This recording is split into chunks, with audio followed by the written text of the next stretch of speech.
Welcome back and happy holidays. Episode 67 of the Love Boat Project.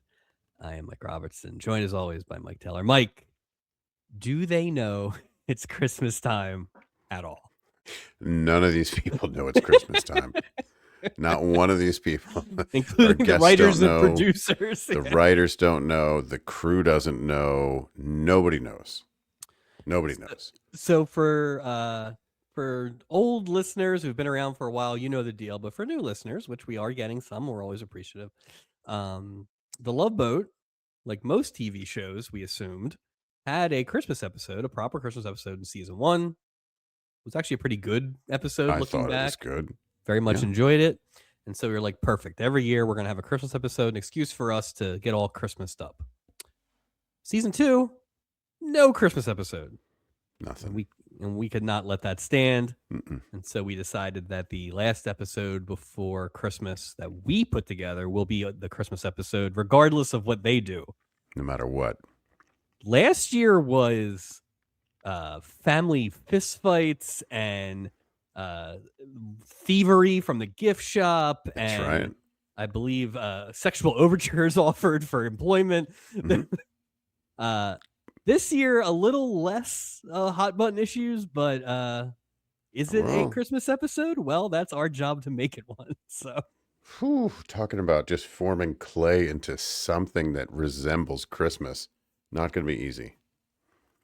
Like we said, this is the 18th and 19th episode on Paramount Plus, who, by the way, Paramount Plus, great job with the weird commercial breaks this week. No kidding. Lord. Like right in mid-sentence. Like, seriously. Whoa. Come on, P+. Let's get with it, guys. But this is the 16th episode of season 3, the third and final two-parter.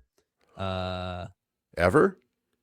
No, this season. Although I think we end with a 90-minute jobber.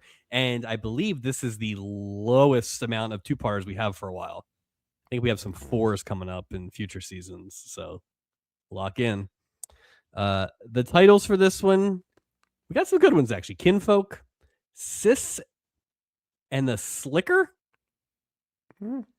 Moonlight and Moonshine, which they really shoehorned in the moonlight. That was like the last sentence of the final scene. But yeah, that was Too Close for Comfort, which Monroe and The Affair. So interesting titles for sure. That's a lot of stories for 5 stories for. Well, it was very interesting because they seem to have found a path with these two-parters where you only have a couple giant stories and then you bust out a bunch of little stories after it, like the reunion type of thing, right? Like offshoots of them. And the wedding kind of was like that. And I will say this, it makes it easier to follow than some of those early two-parters where it was just chaos and there were 3 million people. There's too many ingredients in the pot in the first. They didn't know how to manage. Yeah, I agree. I think they've figured out a formula, and now it really just depends on execution. So, well, don't forget. I mean, didn't we name the greatest episode this season was that the two-parter? The two best episodes. The two best. So it, it's funny as before we get into it. Every time I look at the two-parter, let me correct myself. When I look at two-parters now, based on the quality of the two-parters we've seen as of late, silly me gets his hopes up. All right, I agree. Because I also think they get a level of guest star that they don't get in a normal episode. And you'll see a lot of these people ain't coming back. Or ain't coming back much. So no. I agree. I mean, it's an all-star lineup. Yeah, a movie star quality. So the synopsis. This is the easy synopsis. There is another synopsis on IMDb which has more twists and turns. My goodness, but singer Danny Fields tries to impress record producer Steve, but Steve falls for Danny's sister, Kitty, who's engaged. Brenda pictures the Schofields as her next best-selling book topic, and the male crew members have to bunk with Steubing due to some flooding, and two married couples suspect adultery. So, which I got a lot to say about that. There's some weird, I would like to talk. Yeah, I'd like to talk to Frank's wife. Go ahead. I'd like to talk to Frank. Just Frank is. After last week with Tom, I didn't think we'd have to have the whole villain versus worst conversation again, but yeah, I was thinking the same thing. I was thinking the same thing. Wait, does oblivious equal the worst or villain? But we'll dig into I'll that. also say there might be a third award conversation coming up for that one as well, but we'll see. The original air date of this baby, January 19th, 1980, not December 25th. What else is on? Where do you want to start, Mike? We got a little bit from all three networks. Where would you like to start? I mean, CBS is always fun to see what kind of shit show they have going on a Saturday night. Okay. So we are post holidays. CBS had kind of found their footing on holidays. They have an interesting lineup this week, and a very confusing 2-hour block here to start. From 8 to 10, something called the Chisholms. The Chisholms? 8 to 10. Okay. Is it a 10. movie? Well, excellent question. Okay. So in the end of the day, it's a second season TV opener. Okay. But it's very confusing. They basically had 4 or 5 episodes in like March of 79. And then they come back with this for like another 6 or 7. And then that's it. So it's almost like a limited series, mini series. I couldn't get any information on the rollout of it. It was very bizarre. I've never heard of that show. No, but you'll be familiar with the plot. Wait. Can I guess? Is it a Little Seamus, Big Seamus? It is not a Little Seamus, Big Seamus. No. They just gave it a new name. Sorry. Robert Preston. Okay. And Rosemary Harris star in the story of a pioneer family's hazardous journey. Wait a minute.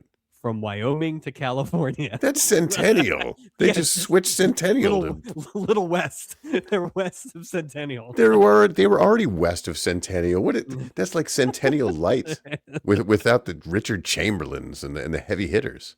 In my attempt to find out what the hell was going on with the Chisholms, I just, put them into YouTube, and there's a long scene where it's what you think it is. I get it. Yeah. The father character is yelling at the son, who I will introduce in a second, about his intentions to marry an Indian female. And it's very uncomfortable. Sure. Well, his sister was killed by an Indian. It's a lot of that. Yeah. So, starring a very young Delta Burke. What has to be one of her first roles. Wow. Okay. And was she the Native American? Don't think so. But you know who was the lover of the Native American? The moon expert himself, Ben Murphy. Whoa. Well, wow, what a second step. He looked like a guy who would be in a Frontier show. Wow, there we go. There you go. We were right. We knew before he knew. Yep. All right. This is then followed at 10. They went the other way on this one. Mm-hmm. The Beatrice Arthur Program. What? Oh, is it funny because it's such a minimalistic? Is it a sitcom? Or what is special? It? It was actually the Beatrice Arthur special. I apologize. It's a musical comedy program. Mm-hmm. So basically, I guess it's like an hour variety show or something like that. Was she known to sing a song, or she's just an actress? Actress? She could probably do like those talk song, or whatever. But when you're surrounded by this powerhouse cast of Rock Hudson, careful, potential Stubby nominee this season, Melba Moore. We really enjoyed her work. I did. And for all the times we have mentioned this next guest in all our hopes for the Love Boat, they end up on our show first on a B. Arthur special. It's Waylon Flowers and Madam. We might have to find the B. Arthur. We gotta find this. Anything with Madam in it. Oh God. I really. She's got to be on the Love Boat, right? I mean, come on. It obviously she's not picky if she's on the B. Arthur. But that's like our own show. Program. I'm gonna say if it is, it's going to be one of these like big time 2-parter ones. I don't know. Maybe it's too dramatic. Like she was always on like Hollywood Squares and things like that. I think she's too good for this, but the other ones are on there a lot. So, well, she's too good, and the person that kind of works that thing is probably too good, because we've seen ventriloquists that weren't really. I mean, how hard is it to be a ventriloquist when you're not really performing the art of ventriloquism, as we saw? Just saying, like, I don't think a real puppet person would be like. They're like, nah, I'm not doing that. I hope they're on but separated. Like Waylon Flowers has Waylon Flowers has a storyline and Madam has a completely different storyline. They're not at the captain's table together. No adjoining rooms either. Just make it really difficult. We'll do a drive-by for ABC after the boat is done. Fantasy Island this week. One of the segments is called Stark Terror. When a girl, mute since witnessing the murder of her mother, relives the night to get past it. That doesn't sound entertaining at all. Starring? I want to watch that. Love Boat favorite, Melissa Sue Anderson. Oh, jeez. It's witchcraft. Oh, God. I'm sorry, MSA, that you had to go through that. Jeez. Also, Robert Goulet, but I don't know if he's in that storyline or not. So, a mustached Goulet, I wonder. I mean, remember we had the pre-mustache Goulet. Maybe that was Maybe that was his fantasy. Have a mustache. All right. The winners this week are NBC. Start with Chips at 8. You want to take a guess? The title of this episode is EMT. Yep, got it. John and Ponch poses EMTs to find people acting like they had accidents, but they were just robbing people. This week on Chips. So they volunteer for How do they have time for emergency medical technique training, but they encounter a hostile instructor who embarrasses them at every turn. I don't know why they're teaching them. They're teaching them French techniques. You know, this is Les Duches. He's just a real teach jerk. Them where the highway is. How do they have extra time? Wouldn't you? Don't they have first aid train? What do you? This is how you learn. Oh, see, how long is their shift? It's just 5 that's minutes? just dumb. There's 5 minutes, and then they go have time to. They work less than stooping. Stupid. Their uniform's always clean. It's cleaner than whistle. They have one. They don't even have to change. The bike, they haven't gassed up that bike in 6 months. It doesn't even move anymore. It's on the back of a truck. Ugh. That doesn't sound entertaining at all, Chips. Come on. I think B. Arthur's the winner, but this is close. BJ and the Bear. Siege. BJ and a SWAT team set out to rescue. What? He's a truck driver, right? I just want to make clear. Did he? BJ and a SWAT team. What is happening? Hold on. Set out to rescue the Panhandle cheerleading team who have been taken hostage by a group of armed men. Well, they saw the kind of ratings that the Dallas Cowboy Cheerleaders movie got. That's what happened. Do we have to complete the cheerleading trilogy and find this BJ and the Bear? That's a rough one. That's a rough one. So I think he gets brought in by the SWAT team because they're going to like bum rush the fortress with the truck. They don't have something. They're going to bring in a truck driver to do that? Just a guy and a monkey. I mean, what would be harder to do? To teach a guy... well, I guess maybe it is tough to teach a guy how to drive a truck who has a monkey. Again, no mention of the bear. I No, feel like a no. broken record here, but nothing. Does he end up in a cheerleading outfit at the end? Oh yeah, Yeah. just And it bonked somebody on the head like usual. like So uh, every week. I All right, mean, we have they've a. just completely run out of ideas on BJ and the Bear. They've I tell just, you though, I really enjoy learning of it by the synopsis oh only. God. It's like I've really made it. I've made quite the story in my head about that Oh, show. there's a mythology going on. It has nothing to do with his best friend, the bear. Unbelievable. All right, we have a lot of credits. I think there were 11 people in this one. Yeah. Not a record, but two-parters will get pretty high. Let's start with Lonnie Anderson as Kitty Schofield. This is her second of 3 boats. She will be back next season playing 2 roles. Oh, She is gotta a love that. famous celebrity and her own secretary to go into hiding. So we're gonna have another celebrity getting recognized or not getting recognized. All right. Get ready for that one. The same episode that she plays 2 roles has the ominous storyline title Julie's Decision. So oh no, that could be. I have looked into that, and let me just say, it's a bit of an unsolved mystery. Ooh, okay. Okay. Nice. Interesting note about Lonnie Anderson. In the early 90s, CBS turned her down to be Burt Reynolds' wife in Evening Shade because they just didn't like the idea of it. Interesting. Who do And you know who played his wife by chance? Mary Lou Henner, I believe. Okay. Oh, from Taxi. Okay. Yeah. Okay, that makes sense. And then the more interesting one, that this one feels like a miss because I think she would have been really good, based somewhat on this episode. Producers of Designing Women wanted her to replace Delta Burke, but CBS turned down her contract demands. I think that would have been good.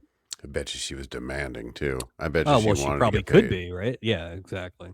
So other than WKRP, which is before this, correct? I did double check concurrently running, which is weird because this is still the only WKRP person we've had on. Well, my question is what made Lonnie Anderson famous if this went on concurrently? Like, what is it? Was she in movies? And maybe we talked about this in the past. Well, I think it's WKRP. I think she was the breakout hot blonde, right, on WKRP. Now, I think before that, she just did what they all did, which is she was probably like a guest star on a million things. But, I think the thing with Lonnie Anderson, and I knew it watching WKRP, right? And I think it's also that thing where her beauty probably was lost on my tastes, right? But I understand why at the times, like I was a Bailey Quarters man myself, but I get it. But she's really good in that, and she's really good in this, in that she's a much better actress than she probably gets credit for. I think almost, it might sound bad. I don't mean it in a bad way. I think her looks almost work against her. I agree. In those situations. And I'm the same way. She's not, it's a lot. It's a bunch of hair. It's a whole lot of stuff going on. And not my cup of tea either, but it was just curious to know what made her sort of stand out from the crowd. Because remember, I mean, the originator of the Kearns herself, right? Joanna Kearns, obviously not the same person, but I mean, a similar type of thing. And Lonnie Anderson was, the cat's pajamas here. So interesting.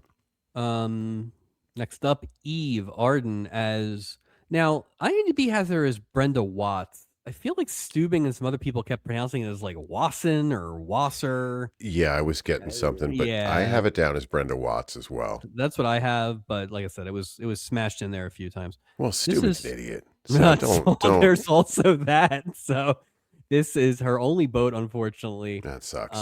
She is best known as the radio and TV titular Miss Brooks. She was also in Grease. She played the principal. I, as a radio nerd, have heard some of the R. Miss Brooks radio dramas, and it had her and Gail Gordon, who was Mr.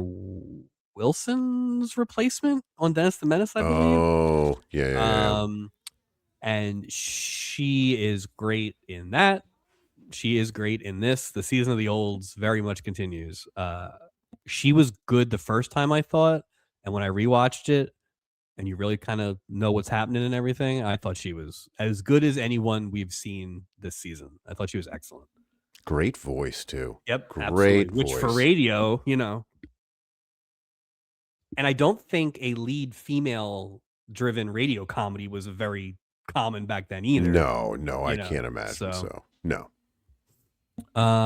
Randall Carver as the jilted Elmer Vargas.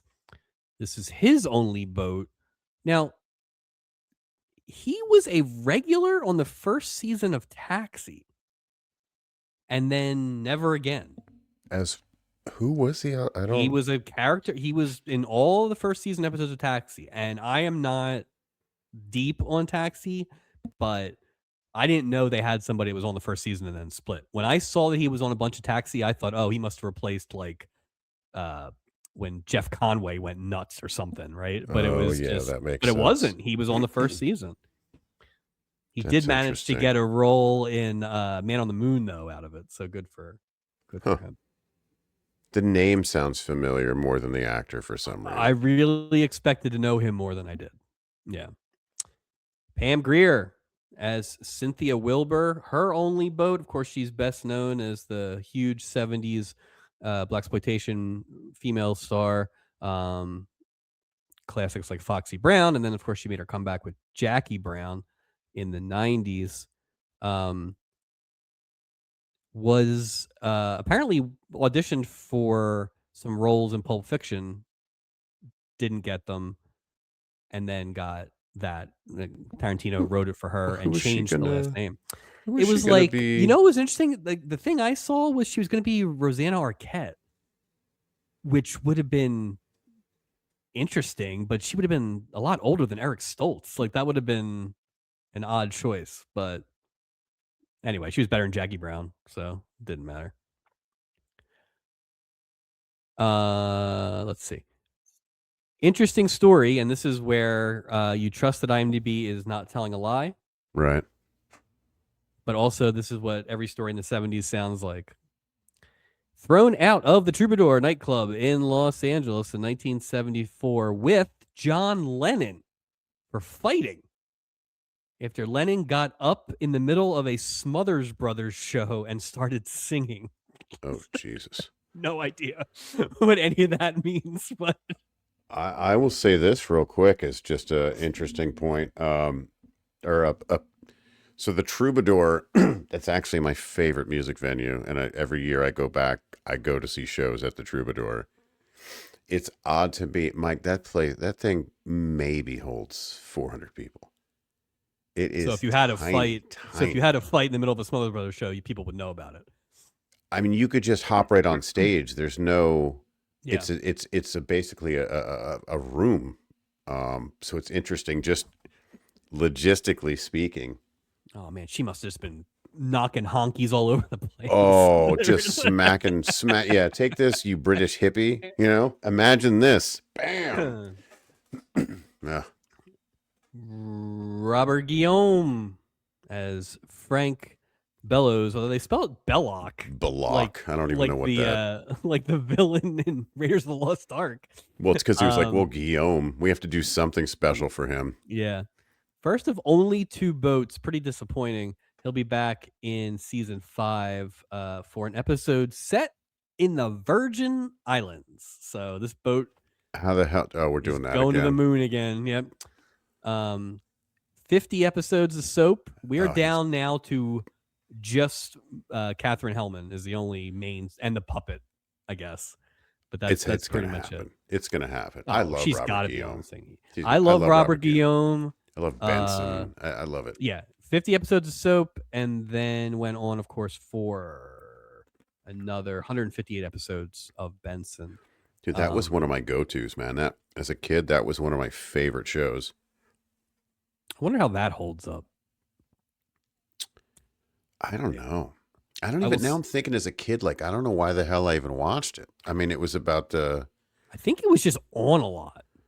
it It was must have on a been like lot. a heavy syndication show. Like I feel like a lot of those shows that we watched were just the syndication shows. Well, especially if you're talking like over 100 episodes, then you definitely know they're in that sweet zone where Well, you're it's like, why getting did I watch a lot of Alice? Like as a kid, none of these shows made any sense, but I watched them. You know, like it's what's like happening was on like all right. these shows that I would have never. And Well, they you used to didn't. run during the day Right. too, so you'd have Right. day and night. You know, Well, and the thing so is, you didn't have to seek these shows out because they were everywhere. right. You know, every network had their. But yeah, just circling back, I was a huge Benson fan. I thought it was hilarious. And this is probably our first Benson person, but I would think we'll see the whole crew. I would I imagine. would. I don't see why not. I don't see why not. It was So ABC, wasn't it? yeah, yeah. That's why I'm. So That's why I'm really definitely, surprised he's only on twice. And spoiler, criminally underused, especially in the first half of this thing. dude. Almost felt like he was there for like 20 minutes. You But know. even I'll So just say this: the lifting that they had him do in the second one was so light. yeah. Anybody could. You didn't need Robert Guillaume. You didn't need Uh, Richard Roundtree for this. You no, didn't need any no. of the four for Yeah. this. This was ridiculous. It was killing a fly with a sledgehammer. Except Which they is a didn't let him shame. do Which anything. is a Yeah, shame because I think there really was a good thing there. they And could have. I think they tried as much as they could, but yeah. Well, Well, well, we'll get there. all of We'll them get but one. But yeah, there. but go ahead.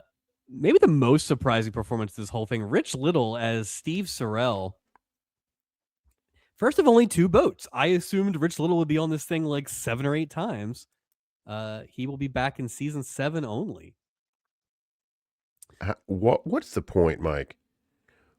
Like, what's the point of having somebody that's famous, right?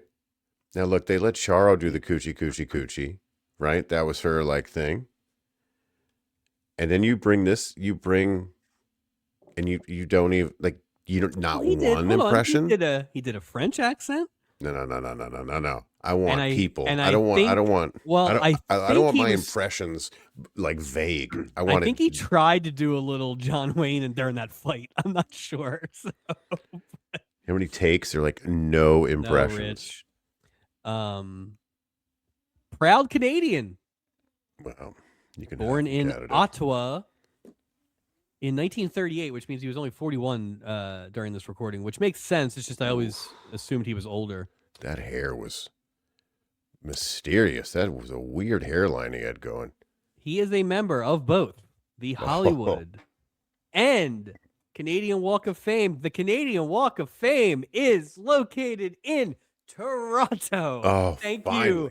Information from Rich Little's IMDb page. Yeah, if it wasn't for Rich Little, that's right. We'd still not know. We wouldn't Thank you, know. all you Canadian. We have so many Ontario listeners. What are you guys doing? Come on.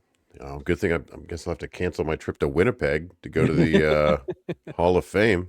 Jeez, or Walk of Fame, rather. Denise Nichols as Morabello.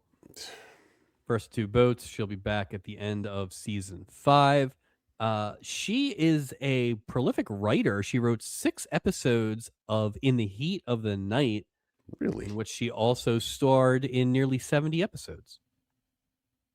Oh, she was what's his name's wife in that, I believe. No, Mom.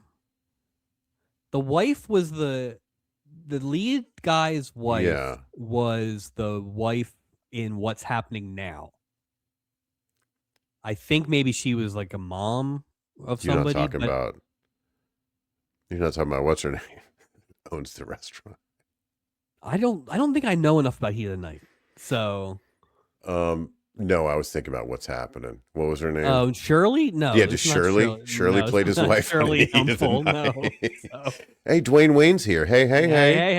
The most interesting fact about her, besides the fact that she was a prolific writer, was married 3 times, including for about a year to Bill Withers. Really? Yeah. Interesting. Very interesting. That's All right, a big name. That is a big name, especially in 1973. Yeah. Donny Osmond as Danny Fields, nay Schofield. Again, first of only 2 boats. I just felt like Donny Osmond would be on this thing He's a lot. perfect for the boat. He really is perfect. He will be back in season 6 as the husband of workaholic Marsha Brady.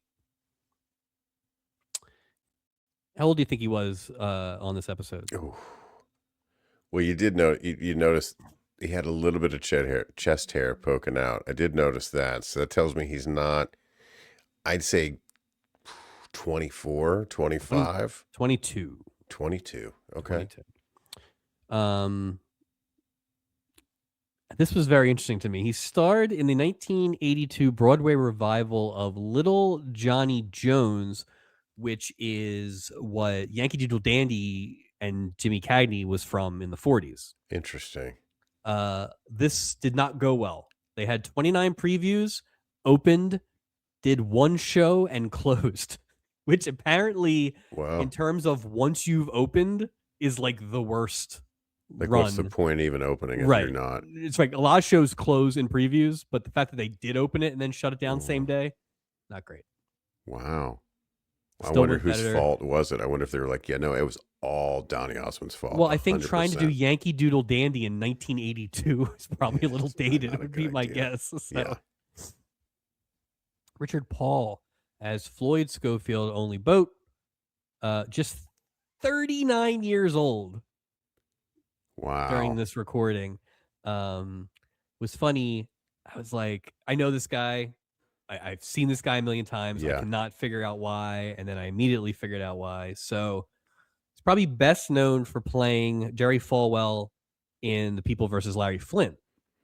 Oh, wow. I didn't even put that together. Right. And I'm a big fan of that movie. And you can see it as soon as you realize it. As soon as you said it, it's 100%. But wow. The very interesting thing was he also played a, quote, Jerry Falwell-like character in a very famous episode of WKRP when they were trying to shut the radio station down. I think I remember the episode. Of course you do. Of course you do. I'm telling you, you do. That's like a very... Wow, because that's a big one. Yeah, exactly. Anytime they kind of did true to life ones, like I remember the one where they kind of basically did the Who accent in Cincinnati and everything. Wow. It was like, those were, That's, wow, that's crazy. I didn't even... I knew him, but I had no idea. Yeah, as soon as I saw that, I was like, there we go. Fun story. He was nicknamed Pidge Paul by his co-star Slim Pickens during the filming of this episode. I think a pigeon crapped on him, but it was written really weirdly in the note, so That's good luck, by the way.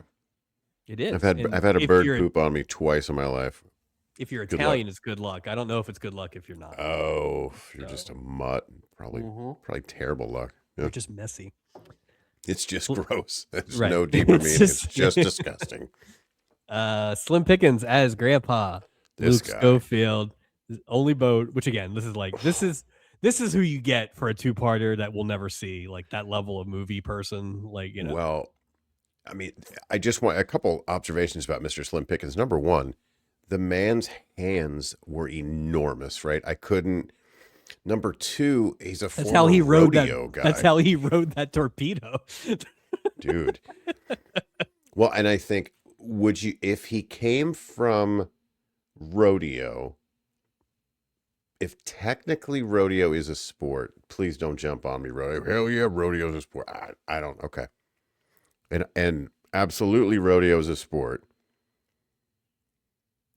Where does he rank as our athlete actors? Yeah. I don't know if that counts. I don't know either. Does Mark Harmon count then by that logic? Well, he's still running, so he's still doing something athletic. He's obviously best known for Dr. Strangelove and Blazing Saddles. The scene with him with the dimes at the toll booth and Blazing Saddles, and like just everything is great. Very interesting story. So Kubrick wanted him to play Dick Halloran in The Shining. Really? And Slim Pickens was like, no, because Kubrick's a pain in the ass to work for. You got to do 6 million takes and everything. And so that eventually went to our friend Scatman Crothers.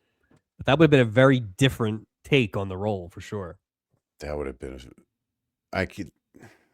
I'm kind of glad it didn't happen that way. To be honest with you, I don't know if I want. He's not spooky enough. I think you needed like there was always like an air of Scatman Crothers being just as spooky as everybody else. I don't think Slim Pickens would have been like that. Maybe he could be creepy. In fact, it's funny you bring up The Shining. I was just reading earlier this week. They're doing IMAX screenings of The Shining. And I thought that would be really interesting. Like the bikes rolling down the hallway and stuff, and the blood would be super cool to see that. Marion Ross plays Amy Schofield. Second boat. Okay, no, we haven't really unpacked this whole Marion Ross thing. No. So, second boat, she's back as a guest in season 5, 6, and 9.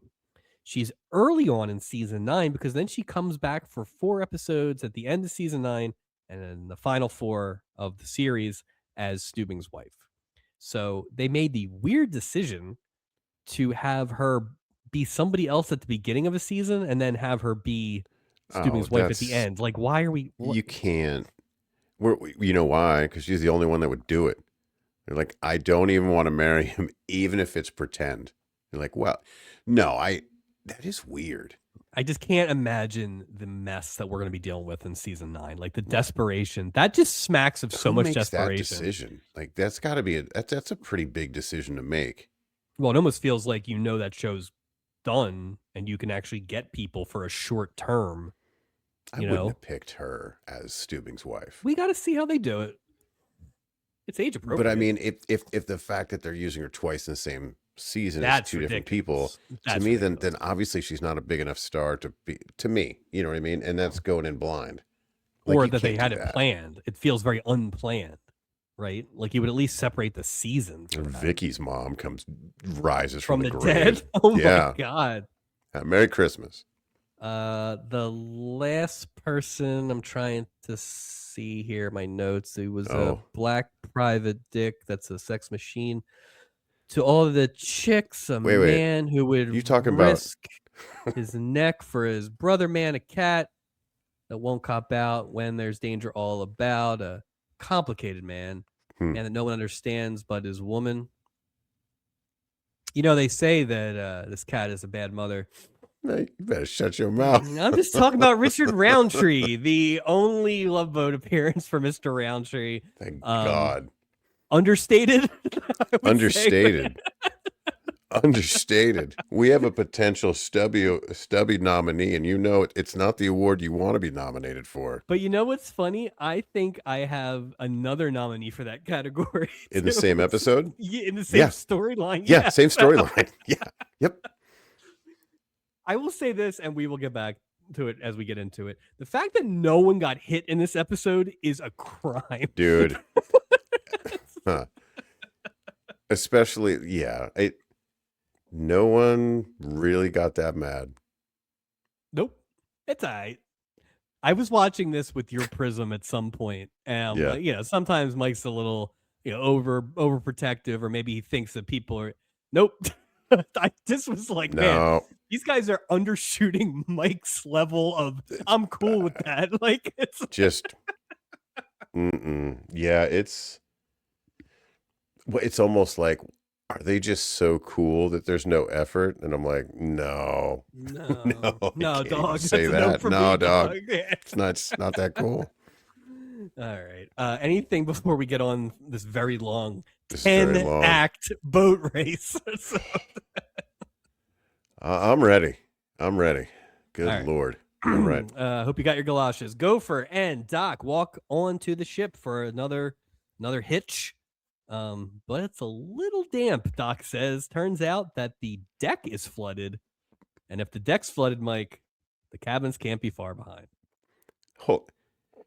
Isn't this a huge, how are you're taking passengers on and you're flooded? Isn't that a sign of isn't it bad if you're flooding on right as you're about to embark on a cruise? I mean, what are we doing? Stop the cruise. Cancel the episode. We got a leak. Yeah. So I got a lot of questions. So if you remember, a few months ago, in the last two-parter, actually, they were making a big deal that the crew quarters had just been renovated. Yeah. That was why they couldn't find the lamp, right? They did it on the cheap. That's why. Well, Yeah. that's what it sounds like. You're Yeah. right. So, or is this the same people that built that Conrad Bain place where they were just putting in the doorknobs first? It's those painters. Those painters aren't painters anymore. They're plumbers. They do an Stubby's awful getting his job. office painted again. That The Princess line needs to get some QC on this boat. This is outrageous. and I'd love to see a blueprint. And I'll go more into it about what the workable space he has between his office and his cabin, because they're not the same thing. Interesting. I'll save my argument because it got to be a little irritating, but surprise. Everybody gathers in. Oh, by the way, Gopher walks into his cabin. He comes out like it was like he walked into a polar bear tank. Like he's soaked. Like He's soaked if it's head that to much, toe. to your point, if it's that much water, like this ship has to be stopped. Like And couldn't. it's isolated to these 4 rooms only. I had a flight from Philly to Vermont or Vermont to Philly, like a little small plane, and the toilet didn't work. And they made us wait for like 3 hours. And everybody's like, this flight's 40 minutes. We can all hold it. This is a week of who knows what damage is happening. Like, this can't be safe. But see, I've had the opposite happen. Same thing. Flew on a tiny flight from here to Vermont. I got on the plane. There was an ankle deep water. And they were like, it's fine. Just pick a different seat. Oh, no. We're fine. It's just water. Did you all get in the same seat, though? We did comically. Comically, I put on my leopard skin. It was good. It was good. We all gather in Stubing's office to kind of figure out what to do here. Merrill confirms via phone call that it's an issue with the sprinkler system that only impacted the crew cabins, but only 4 crew cabins, I guess. Like, What kind of low bid sprinkler system do you have? Let's just pray for no fire. How about that? This whole episode is a Julie McCoy masterclass, but she plays these idiots like a fiddle. Yeah. She's like, okay, here's the deal. We only got 1 room left. Stupid's like, well, you're the lady. You can take that one. Cool. Then she just starts loading up about there's no other cabins available. They must be packed to the gunnels, except there is one cabin that has plenty of room, but there's somebody in it. And she just lets Stubing hang himself, basically. Okay, this is an appropriate time to bring this up. So you've got Stubing's office, right, where he had his big book of shipwrecks. You know, the petty cash fund. He just had a sit down with that mom last week. Right. Like it's a whole. There's a big couch you could sleep on, and then there's that. That's not his cabin. His cabin is back. So why didn't they just have Vicky stay with Julie? Now you have a whole cabin opened up. Yeah. So you don't have 4 people sleeping in the office. But then they also made the office seem smaller. That office could have handled 4 cots if they. I thought the office was getting painted, right? Wasn't that the problem? Right. For what? This is the third time since this project has started. Also, why is it getting painted mid-ship? Like, you're how off screwed a up couple is it days. that like you have people like, oh, our rooms are flooded, and he's like, get that riffraff out of here. I'm looking for coral walls by noon. Like, what a jerk, you know? Stupid. Oh God, such an idiot. But yeah, I was very impressed with Julie. She even sent Vicky in after the fact. So she ran out and told Vicky just to seal the deal to make sure that Julie was gonna have her own room. So. Yeah, she played him. The bellows. I don't know why Julie needs her own room. Let's just be honest. She's just sitting in there playing her flute. The flute's soaked though. So. I mean, bubbles. To be fair, Julie has like a lot of stuff in her room. They all have way too much stuff in their room. Like, well, giant posters. The posters. What's going to happen at Haley? Think about the water damage. Oh my God. And maybe in Gopher's room, the water's like 4 feet deep. Based on how he looked, so his posters are screwed. Yeah. Bellows and Wilmers arrive on board, but they don't seem to be big fans of their marriage vows, Mike. Right off the bat. Yeah, Benson and Foxy Brown, not subtle when it comes to their intentions. Even Julie's picking up on it. Foxy Brown almost spilled out all in the lobby of the ship. Good Lord. I'm like, they're setting a tone. Julie is walking in with Danny Fields, who is the entertainment for this week's cruise. Turns out Julie discovered Danny singing in a club, and she is very high on his talent. What was she hanging out in old Salt Lake City on her downtime, like drinking soda? Like, what were you doing, Julie? When does she have time to discover anybody or anything? I mean, she's got a couple days in between. We always talk about Julie's the one that has money. So maybe it's like she's a Stanfield traveling thing. The country, looking for fresh-faced singers to bring to the ship. You know, it's funny, though.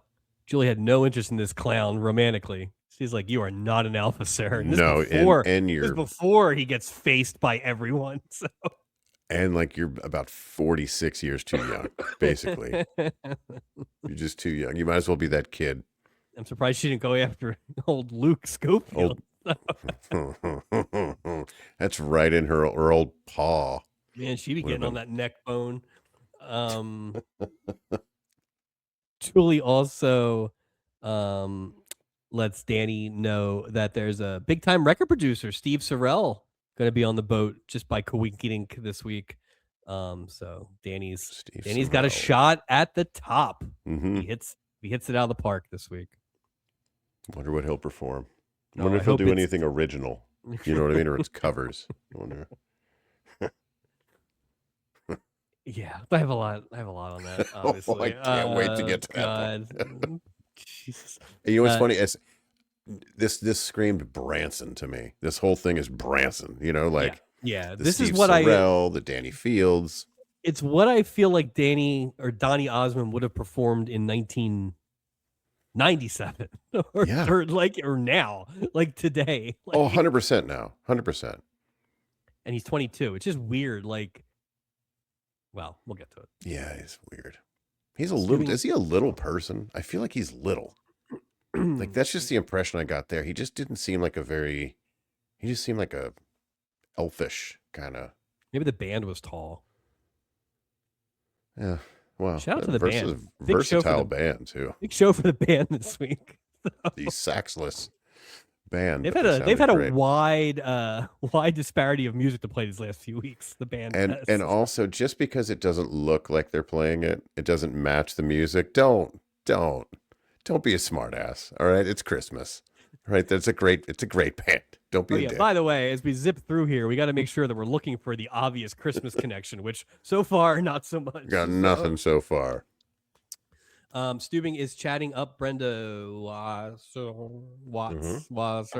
who is a big time novelist who writes books with characters that are so real they have to be from real life. Oh boy. Brenda tells fanboy Steubing that she's not writing anything right now. She's only going to be working on bingoing her brains out. Bam. Love it. She probably has her own dauber. Did you have a problem with Steubing being a fan? I know you just certainly have a problem with all his pop culture stuff, but okay, good. Listen, just because he has the Book of Shipwrecks in his office doesn't mean he's reading, girl fan fiction or, interesting, the Thornbirds. Do you guys love the Thornbirds? Ugh. I mean, I guess, look, on a boat, reading makes sense. Although as the captain, I feel like maybe you should be doing more map reading or something. You better reading. You better pull out a weathered copy of a Louis L'Amour book and try to fix things. Jeez. Yeah, get that. How about you read how to fix a sprinkler? Just anything. How to lead people, Don't get your room painted when everyone's underwater. How about that? Where's Schneider? Let's get him up there on the ladder. Dude, we got nobody. We have no engineers. Nobody seems worried. Yeah, but you know who was back this week? Oh, you missed it? We'll get to it soon. Was it Skip? We'll get to it soon. Or Sid? We'll get to it soon. Oh, damn it. All right. All right, here come the Schofields, and they're from a rural area because they're playing like a mouth harp or like the washboard in the background. Like the soundtrack guys were not favorable to this entrance for sure. They're like, we want to really kick the door in, and we want to let everyone know. Yeah, they're from south of the Mason-Dixon, or west of the Mason-Dixon in this case. After some comments about how fancy this boat is and how they ain't never been out of West Virginia, the family asks Julie where they might be able to find old Danny Schofield. Julie, who the hell's, yeah, right. Who the hell's Danny Schofield? That's a stupid name. Julie, we have a Danny Fields. Yeah, yeah, who I discovered. So you know what? Clark Kent would fool Julie. Julie would be like, "There's no way that Clark Kent is Superman. It's just the same." I would just like to point out that Julie gets this guy an elaborate, like, starring Danny Fields sign, and it probably took him longer to make the sign than his actual 2 performances combined. You know how long it takes to get supplies on a ship? Well, they have those signs made up like that. Remember, they got the gopher one was made up. It was lickety split. Felt one. It was the photos, the real one that like that's the true obstacle. Yeah, they felt letters and they move them. Well, I guess to be fair, this feels like one of the more pre-planned bookings because the Schofields had enough time to know to get out there. If you're gonna book them that far in advance, you'd think you'd let them sing for more than 5 minutes on the course of a cruise. Was that it? Are we to assume that there was so much more? You know, we made fun of 2. I'm going to bring 2 up. We made fun of when they joined Frank Sinatra Jr. in Progress. Yeah. And we made fun of when Roxy Blue was just murdering Isaac and they cut the song as she was continuing to sing to him. Yeah. But what that does is it gives an open-endedness to the performance. Right. Where you don't really know how long it is. Whereas every other entertainment that's been on this boat, it's just cut. It's less than 4 minutes. Yeah. Like I'll do that. I got 4 minutes. I mean, April didn't even sing the entirety of the Love Boat. I think she just sang the chorus over and over again for 2 minutes and 1 second. She played 2 things and it was only 5 minutes. Yeah. The category is getting crowded. I don't know that it's getting heated. It's definitely not heated. It's not heated. There's not a lot of elbow room, but that doesn't mean anything. Is still available for everyone. So. Yeah, please, somebody take this award. Somebody step up. Real down ballot. Where's Donnie Darko when we need him? Jeez. Julie assumes that the Schofields are just fans, which is fair because why would she think otherwise? And she sends them. Sure. She sends them off to their rooms. 2 questions. One. What's the bunking arrangements? Do you think? Well, how many rooms? Elmer and Lonnie Anderson can't bed together. That would be disrespectful. So is it Grandpa and Kitty in one room? Oh, you think it's Grandpa and Kitty? Or you think it's Grandpa and Elmer? No, it's Grandpa and Elmer, and then it's going to be Amy and Kitty in one room. And Floyd gets his own room. Floyd just has to kind of roam. Floyd's like, I'm not even you. What is this thing you sleeping on? I sleep on the floor. Second question. Why did Grandpa have such a weird reaction to Julie, if you say so, when she just introduced herself? Like that was. Was that to show distrust of outsiders? Was that what that was? Something. It's just reinforcing that bubble. That's all that was. Let's make that bubble thick. Yeah, that was weird. Yeah, he was almost startled. Right. Ooh, like what? Well, it's not like it was a slot machine, which was like seeing the moon.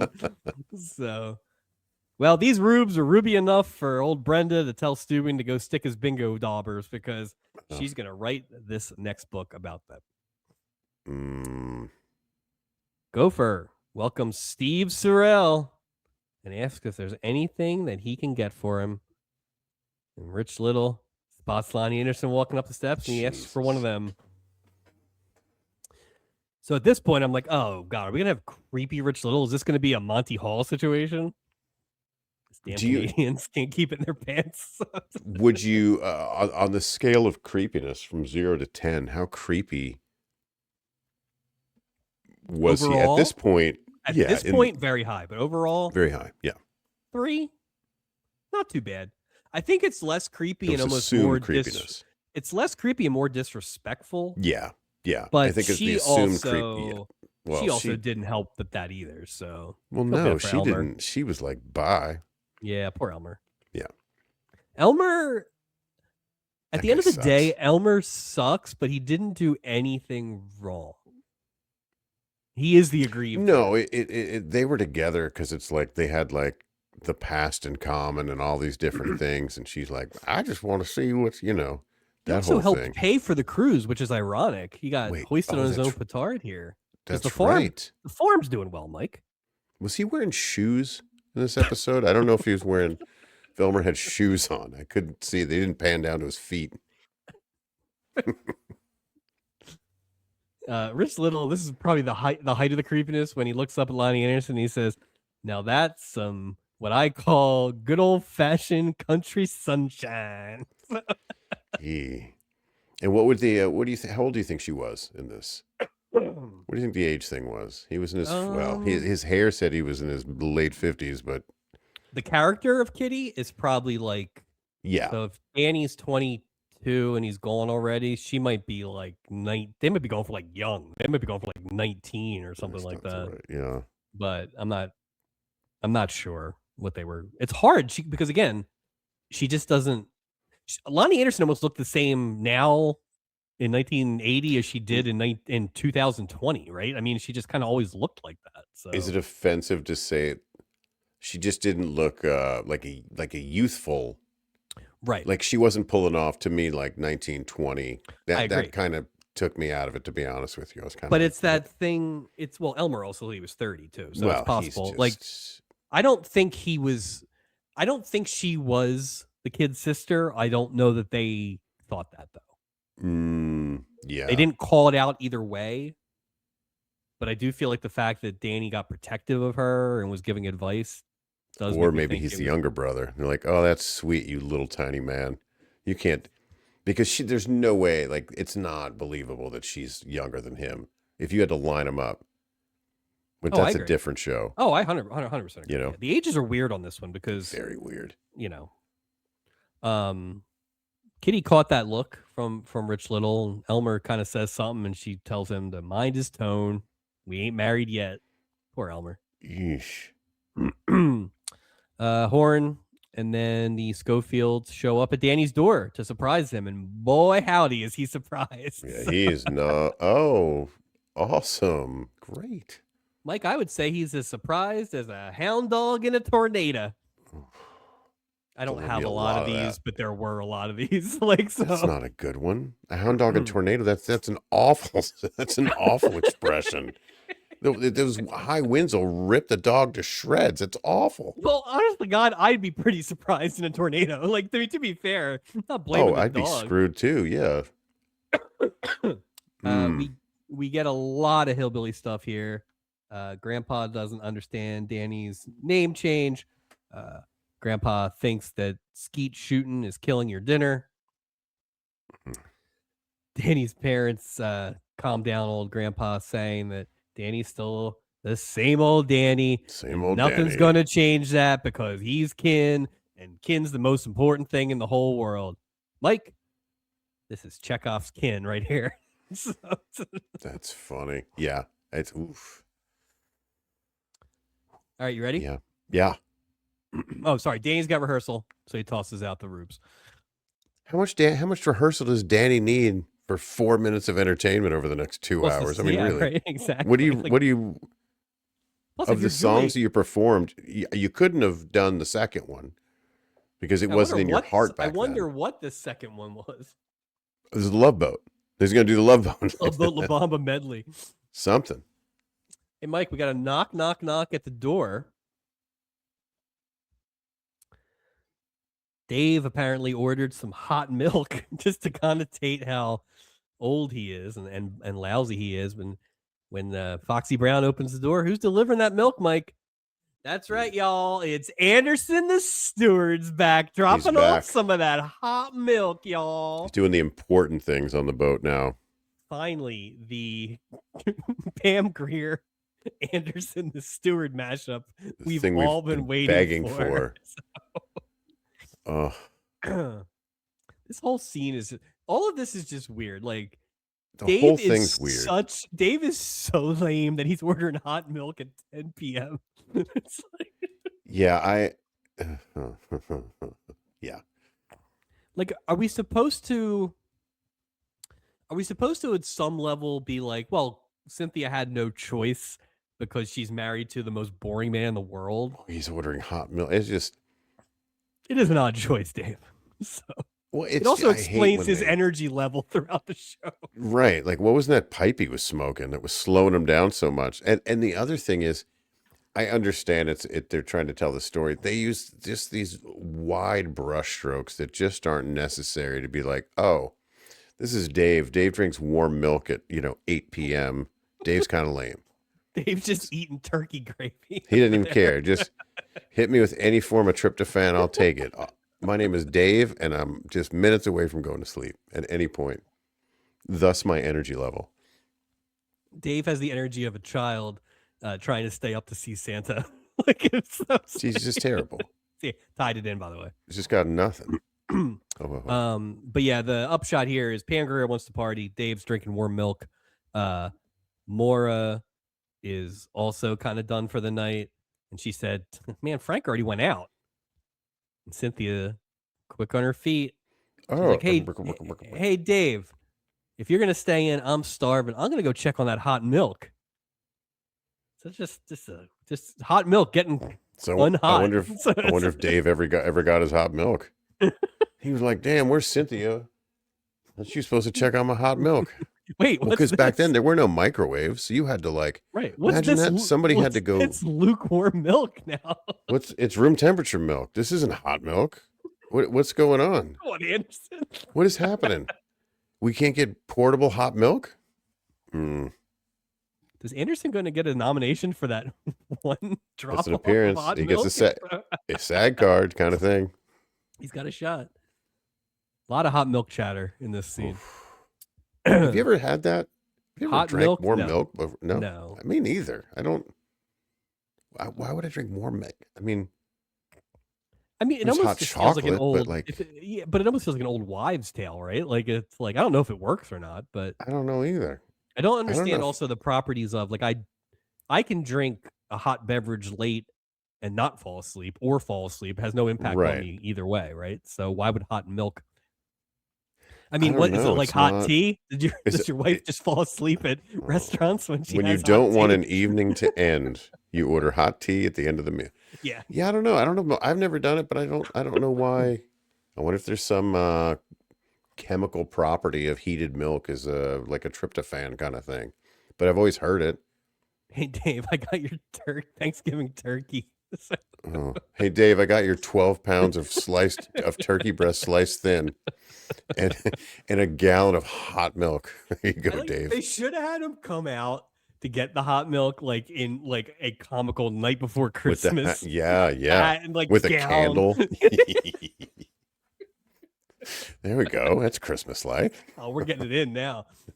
All right, we get the first of a million Stubing cabin things with the four guys. Just slapstick. It's just okay. So some of these I went deep on, some of these I didn't. Highlights for this one include everybody is jumping in front of Isaac in the bathroom line. Gopher is chanting with a candle in his lap, right? No less. So I guess he's re-energized by the Persons movement. Eve Plum must have paid him another visit. That's right. Isaac and Doc are fighting over the radio. And Stubing's robe choice. Who turns on the radio before? Like, that was so weird. They all just acted like idiots. Like, I get it, right? But it was just like, I'm out already, because this is not. One person saved all those scenes, and it was not who I expected. No. And we go to commercial. Act 2. We are 10% done. Steve chats up Kitty, who is taking her first view of an ocean out on the deck. Steve offers to give her the old boat tour. Does Stubing know this? That he's offering boat tours? You want to go see my book of shipwrecks too? Jeez. But she does mention that, she's got a bow and that wouldn't be quite right. And Steve does stand down, at least for now. Then Danny shows up, joins Kitty on the deck. Didn't expect to see this much West Virginia in the middle of the ocean, which I believe is about his sister's boobs. Yeah. That's pretty good. I thought it made me. Oh, it was good, but it was a good line. A little weird. Yeah, it was a little weird. Meanwhile, the Schofields are pretty bored down there on the bottom of the deck. I don't think boat living is for them. Julie kind of says we don't have a lot of folksy down home stuff here. But Julie does offer some advice. Her Irish grandpappy used to say, Mike, if you're never far from home if you have a song in your heart. I was not expecting that one. That was great. Well, I mean, her last name is McCoy, Mike. McCoy. I mean, right, let's exactly. not. Yeah. Norman Fell, classic Irishman. Speaking of sleepy, maybe Norman Fell should have played Shaft. No kidding. Just the sleepiest. Oh, shut He's your mouth. Tired mother. Kitty thinks Danny is worried about the family shaming him. Danny doesn't really disagree, but he just doesn't want to be kind of pigeonholed as a hillbilly. He's like, I'm Danny Fields, baby. What are you talking about? I left that Schofield life behind. Merry Christmas. Yeah. They're still kind of painting it, so you don't really know how it's going to go, but once it goes, it's like... where... Yeah. What would ever give anybody the impression that the Schofields are hillbillies, though? Well, maybe.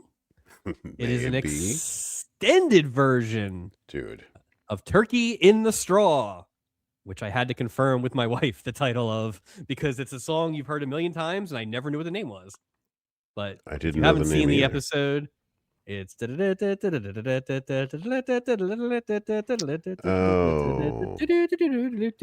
kept going. It was like the longest. Yeah. Honestly, it was the longest Turkey in the Straw I've ever heard. Fair. Well, unless it's like a child's toy or something like that. Right, or ice cream truck or something like that. Yeah. The ice cream man. Exactly. Danny is mortified by this, even though everyone is enjoying it. Well, they seem to be enjoying it. Like they weren't like mocking. No, not at all. The Schofields, they look like they're having fun. Right. They never give, and I think this was a choice. They never give Danny the win of justified indignance, right? Like it was always like, you're wrong. Everybody's having a good time. Chill out, right? Yeah, they weren't like chewing tobacco and spitting it on the floor. You know what I mean? There was no like they never did a scene. They never did any scene where it was like mocked or too much. Like I was honestly a little surprised that they kind of held their fire there a little bit in a good way. So I thought it was interesting to me that this Danny Fields character, he spent 0 time with his family. He knows they're on the boat. You're not rehearsing that much for your, 4.5 minute performance. Yeah. So what do you just sit in your cabin and just hope that they fall overboard? Or I don't know what he was thinking. Maybe the second song that he never really performed was like very elaborate. Well, how did they find out he was on this boat? He wrote them. Oh, that's right. But I don't think he ever thought they could get there. No, I wouldn't think they would get there. Imagine. Well, he didn't count on Elmer's farm doing so well. Oh, yeah. Well, I mean, it's $39 a ticket, so farm's not doing that great. Well, is it though, or is it Sonny Bono rules like we saw what it cost from Mississippi? Well, I'd love to see what their cabin looks like.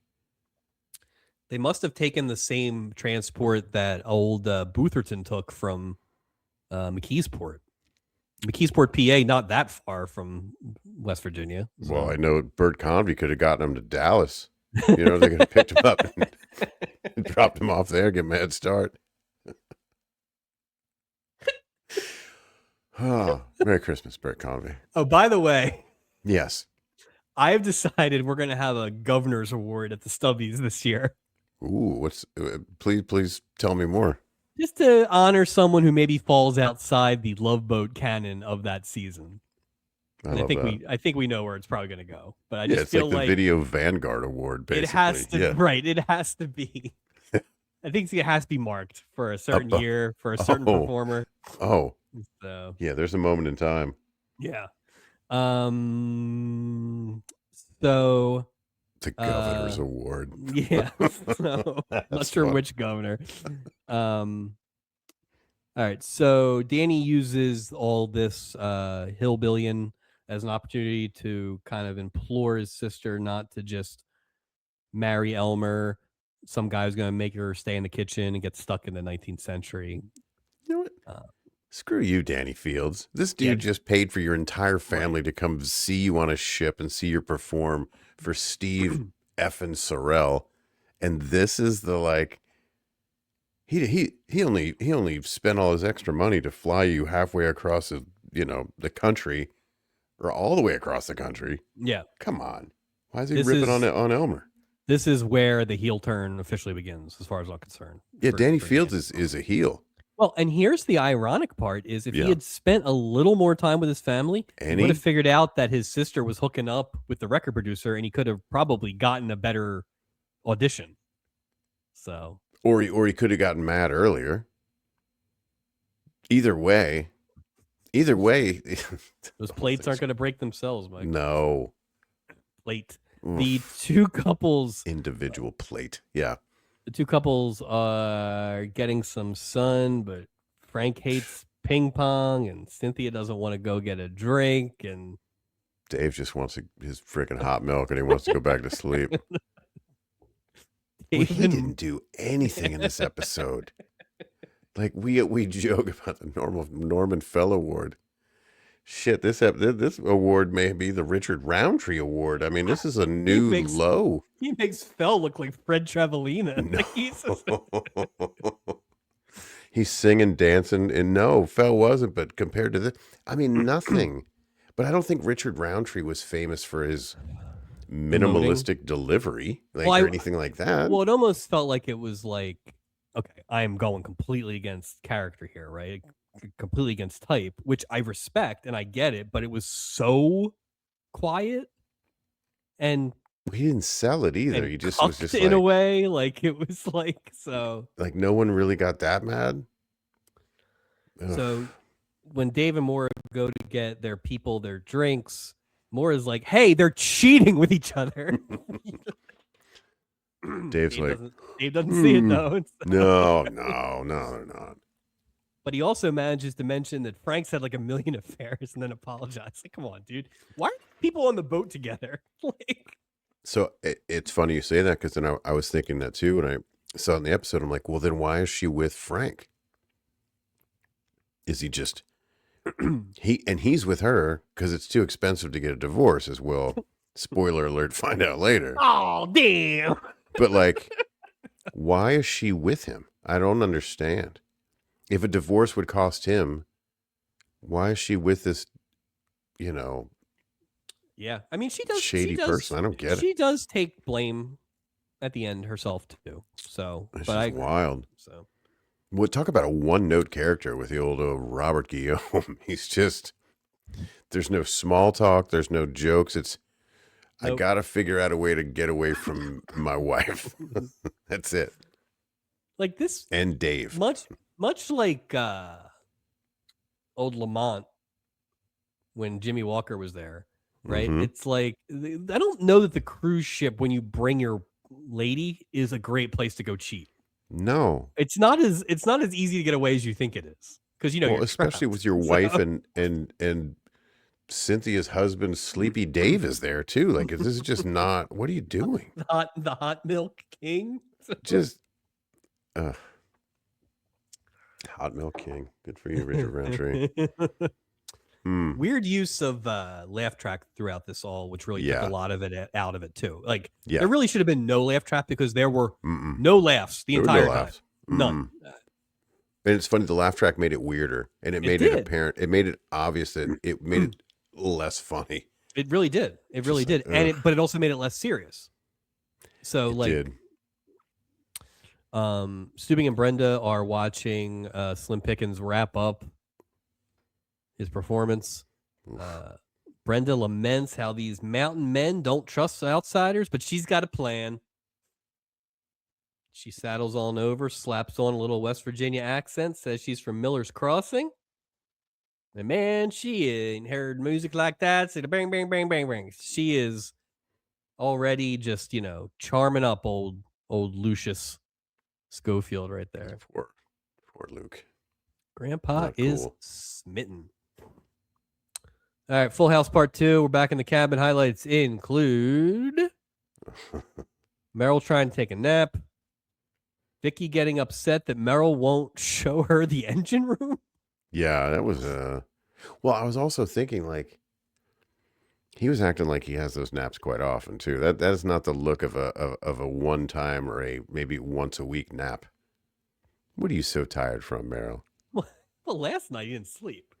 No, that is true. That is true. It's not like he can't did anything He can't do all his sugar cocaine when people are in the room. So drinking OJ. Nothing to see here, people. Vicky says she's bored, which I mean, I guess was inevitable, but this is what, 4 episodes? So it's there's 2 contenders this week for this week's. This is why Vicky shouldn't be on the boat. This is one. We'll get the other one later. Isaac shows up to get changed because somebody spilled a pina colada on him. Isaac's singing "Get Down." Does that count as a musical performance? Just asking for a friend. He did it a lot. And yeah, so two commercial breaks, both for this awesome cabin storyline. Goodbye. Act 3. Kitty's telling Elmer about the exciting things that the boat has to offer. You could even learn those new disco dancing moves. Mike, we thought disco was dead. No. My assumption is this episode maybe was filmed a little earlier in the season, and maybe disco wasn't going to be dead at that point, but this was the most disco we've had in a while. It's the second outdoor disco lesson we've had during this project, during a 2-part episode. That is true.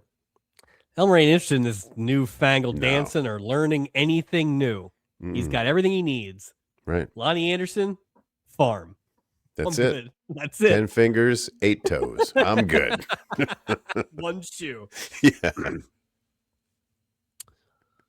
But he's happy to sit with the folks while she goes and learns all that discoing. The discoing was pretty weak, Mike. This is the discoing that Rich Little does disco. This is how they all do disco. They didn't even slide the camera like the first time. They just step left and step right, and I started doing it. I couldn't stop myself because I was like, "Well, it's so easy. Is it this easy?" So let me just say this, Mike. Disco is dead, but what's happening now is people that had no business doing disco are like, "Oh, I'm doing disco. Look at me. I can do it."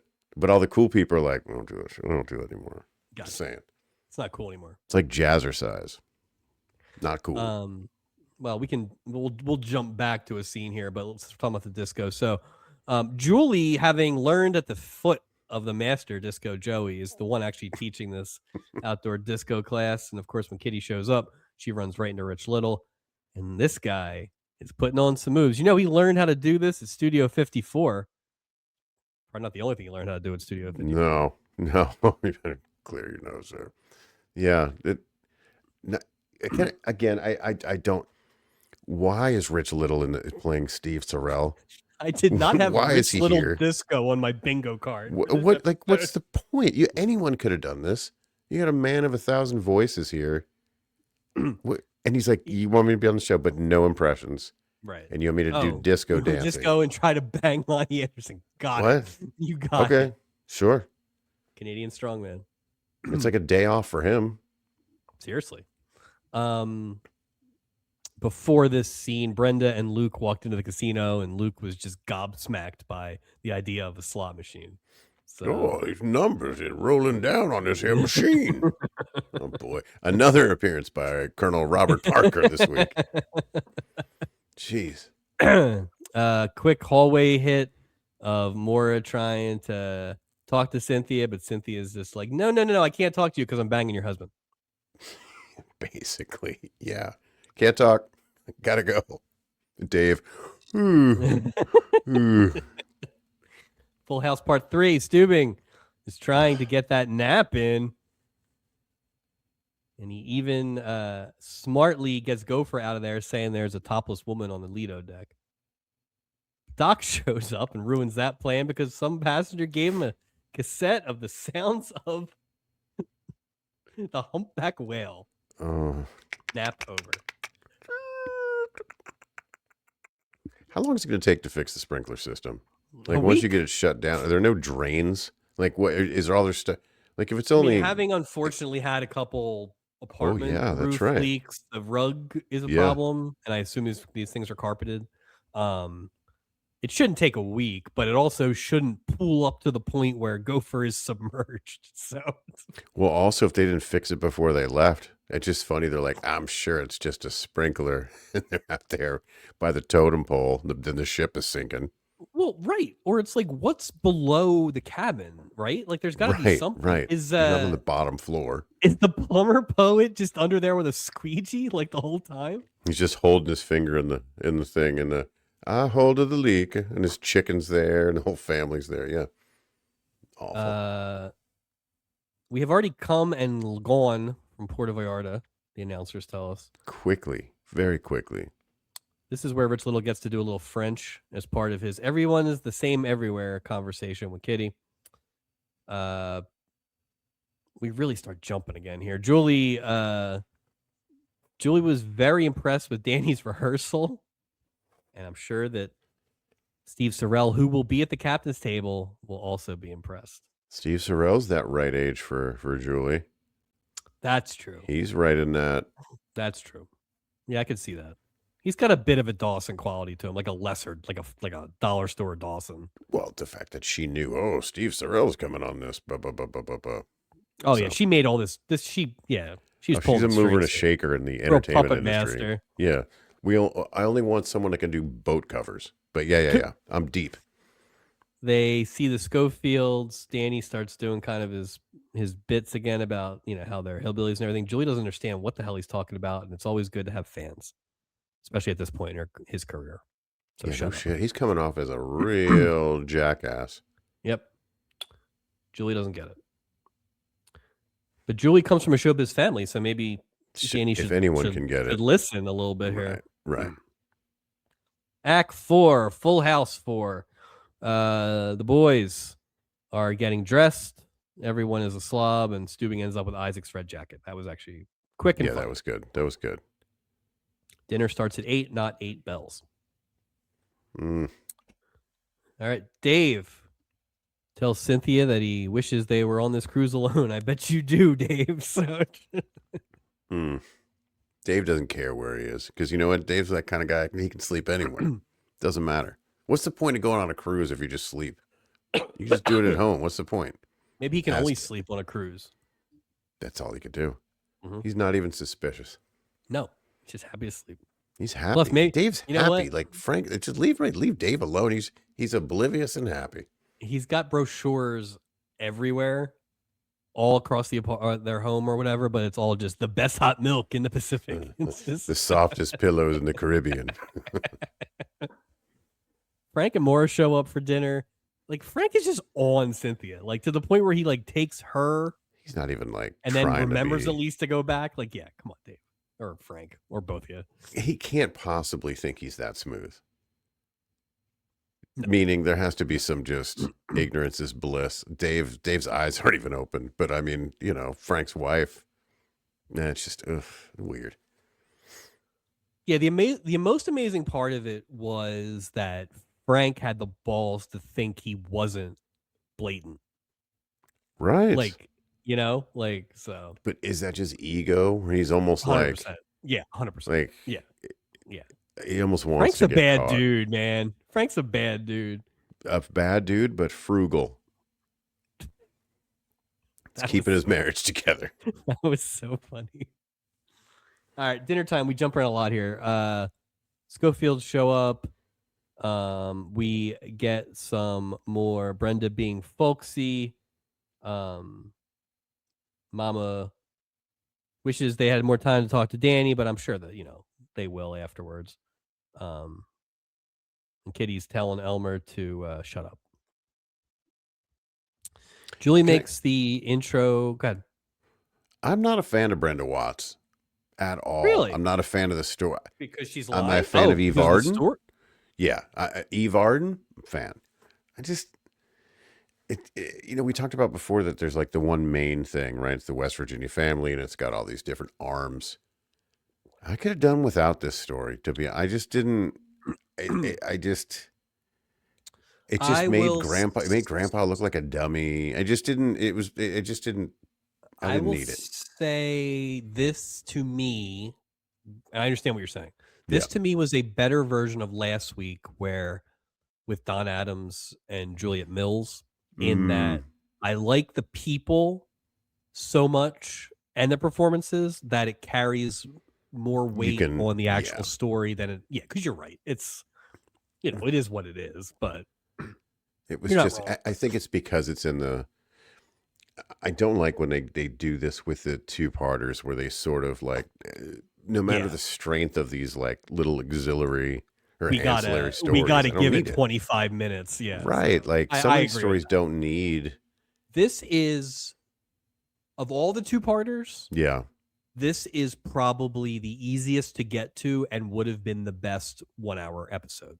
Oh, completely. If they just mismanaged took it down to the bone, it's a really good episode in there. You just, Well, even if you the Frank and Dave, the whole, that would have been better served in a one.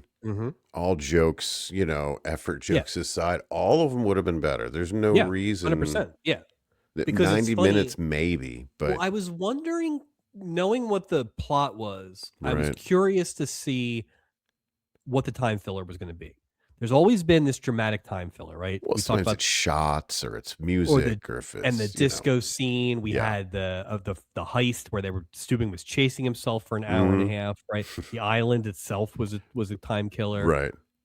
Mark Harmon running for 4 days, still running. Yeah, we didn't have. Yes, there was musical performances, but there were like a bunch of small ones. Like we had like 22 to 3 minute fillers, as opposed to like 2 or 3 giant ones, and that always could be lifted out and really tighten up what would have been a really good episode. So, I think you bring up a good point, and the one thing that I didn't see in this two-parter, before we would see some weird rando interaction with Gopher and Isaac on deck that really didn't have anything to do with anything. It was like actually not on a set. The ADR is bad. Like they didn't have one of those. Everything was sort of. That's true. Everything was usable. Now I will say we run into this a lot, and I get it. But the problem with shooting this thing on the real boat, when you have these deck scenes, the deck is empty. The deck is completely empty, like to the point where they don't even have like a body walking by. And that really makes it look ridiculous. Like, well, because it's like how many people are on this? Yeah, it was a weird, because all you can do is have the big shots without, you can't get in there and do anything. Just throw a few just randoms just walking past. Like it was, and especially because you had a lot of scenes where the lack of crowd on the deck was a problem for people. Oh, absolutely. Can you imagine the pain in the ass the sound would have been? Yeah. With all the wind and then. Oh, yeah. Oh, God. Just what a nightmare. All right. So let's go through here real fast. Julie makes the introductions to the captain's table between Steve and Danny. Grandpa went into the kitchen, fixed up something special for Brenda. That's right, Mike. It's everybody's favorite holiday meal. Neck bone and gravy. Is that I don't know. I think. Did you ask anyone if that's a? That's not a thing. That's not a thing. I mean, it's a thing in East West Virginia, I guess. I don't know. I think it was designed to. I've never had neck bone. So. I've had the opportunity to have neck bone. I just chose not to have neck bone.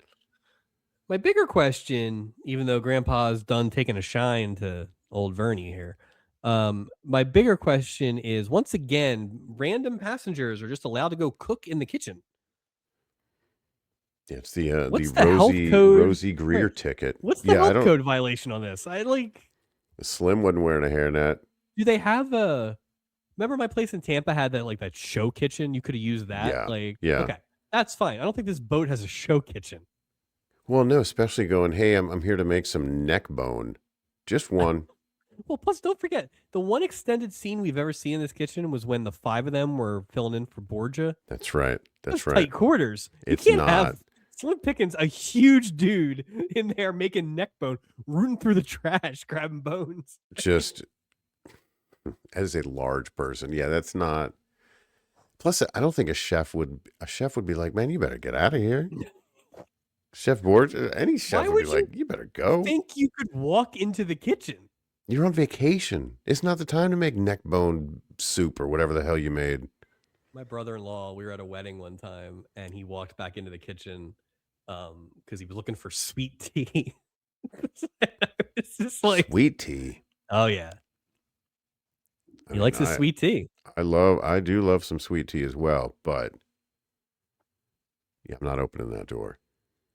No, you two are very different folks. I couldn't. I would just, the weight of of actually doing that would just be crippling. I just wouldn't. More awkward dinner eating with the two couples. Boo on the captain's table, by the way. Boo on all the dinner scenes this week too. Boo, boo, boo. And we're in there a lot. Well, just it's that extra shit, like you said, that could have been. We could have tightened this up for a really good one-parter. Frank and Cynthia are like basically banging under the table with her. Like, I mean, it's just like they don't even give a shit anymore. No. They're just not. No. Julie is making the hard sell to Steve Sorrell on Danny to the point where Steubing zings her for being like a car salesman. So, but good for Julie. She's looking for a second career here. She's trying to. Was she getting commission on these people? Like, what is she? She's probably got 10%. What she get? Wonder if she got that. She got a 10% from Onyx Text. Onyx Text. Floyd comes over to the captain's table and asks Steubing if they'd mind if Danny comes over and sat a spell with Mama. Danny's like, sorry, can't. It made me laugh so hard. He's like, I'm not doing that. No, pass, hard pass. It's funny because the actual the rare visual more than spoken, right? To connotate that this is tone deaf. Everybody's just like Rich Little's doing it, Julie's doing it, like, Steubing's doing it, like everybody's like, dude. So Floyd, leaves, but Danny's just talking about the shrimp cocktail. He does not get it at all.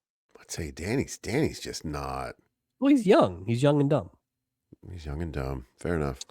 Schofields are trying to convince themselves that, everything is the same.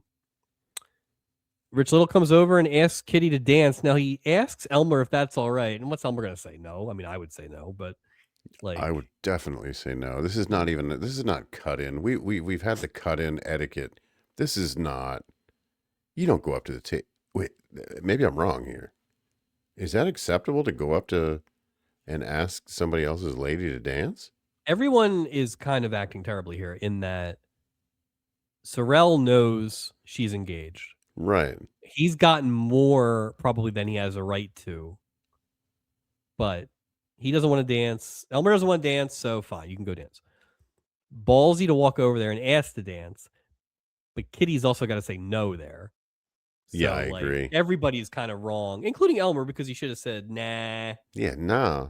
Nah, hard pass. I'll challenge you to combat, Steve Sorrell. Also, I don't know if you noticed Kitty Schofield's engagement ring. Yeah. It's a corn kernel in there. It's not a diamond, it's a kernel of corn. Also, I don't know if you know this, but I have a lot of farmland to bury your body, Steve Sorrell. So, you're going to France? Yeah, suckling. He's giving off Dwight Schrute energy. I'll bury you in my beet farm.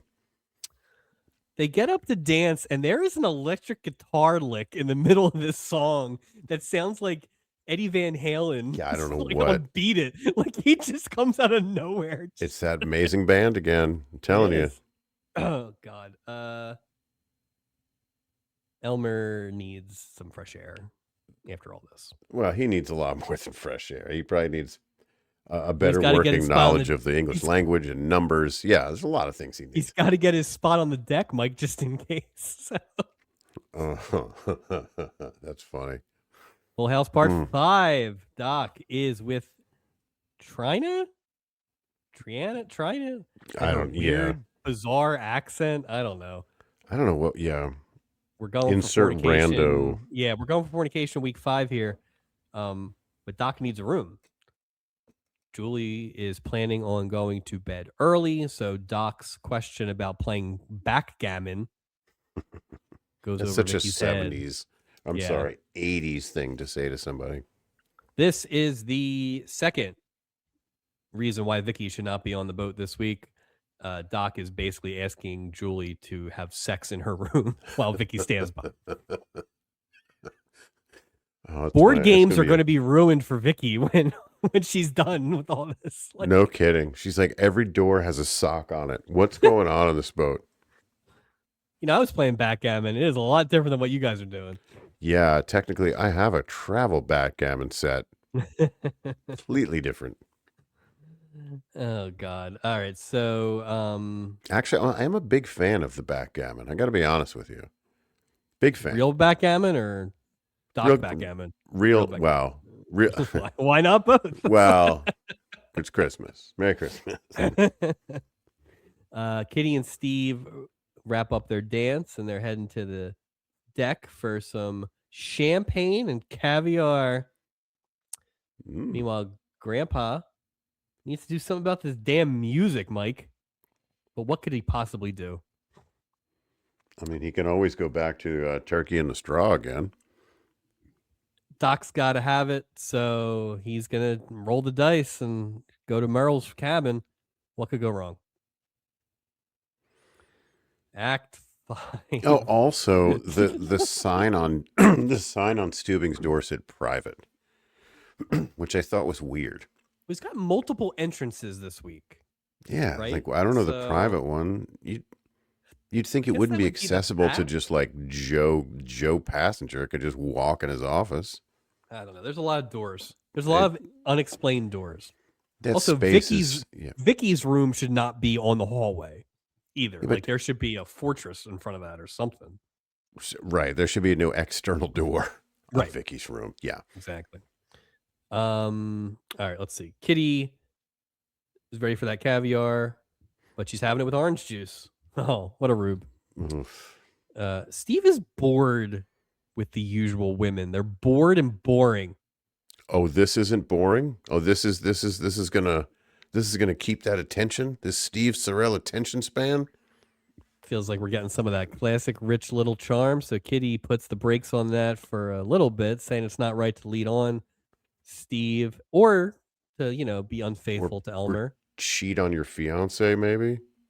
But Kitty's not that committed to all this, and she smooches him. Yeah. And Mike, you'll never guess who's up on top of the deck during the smooch.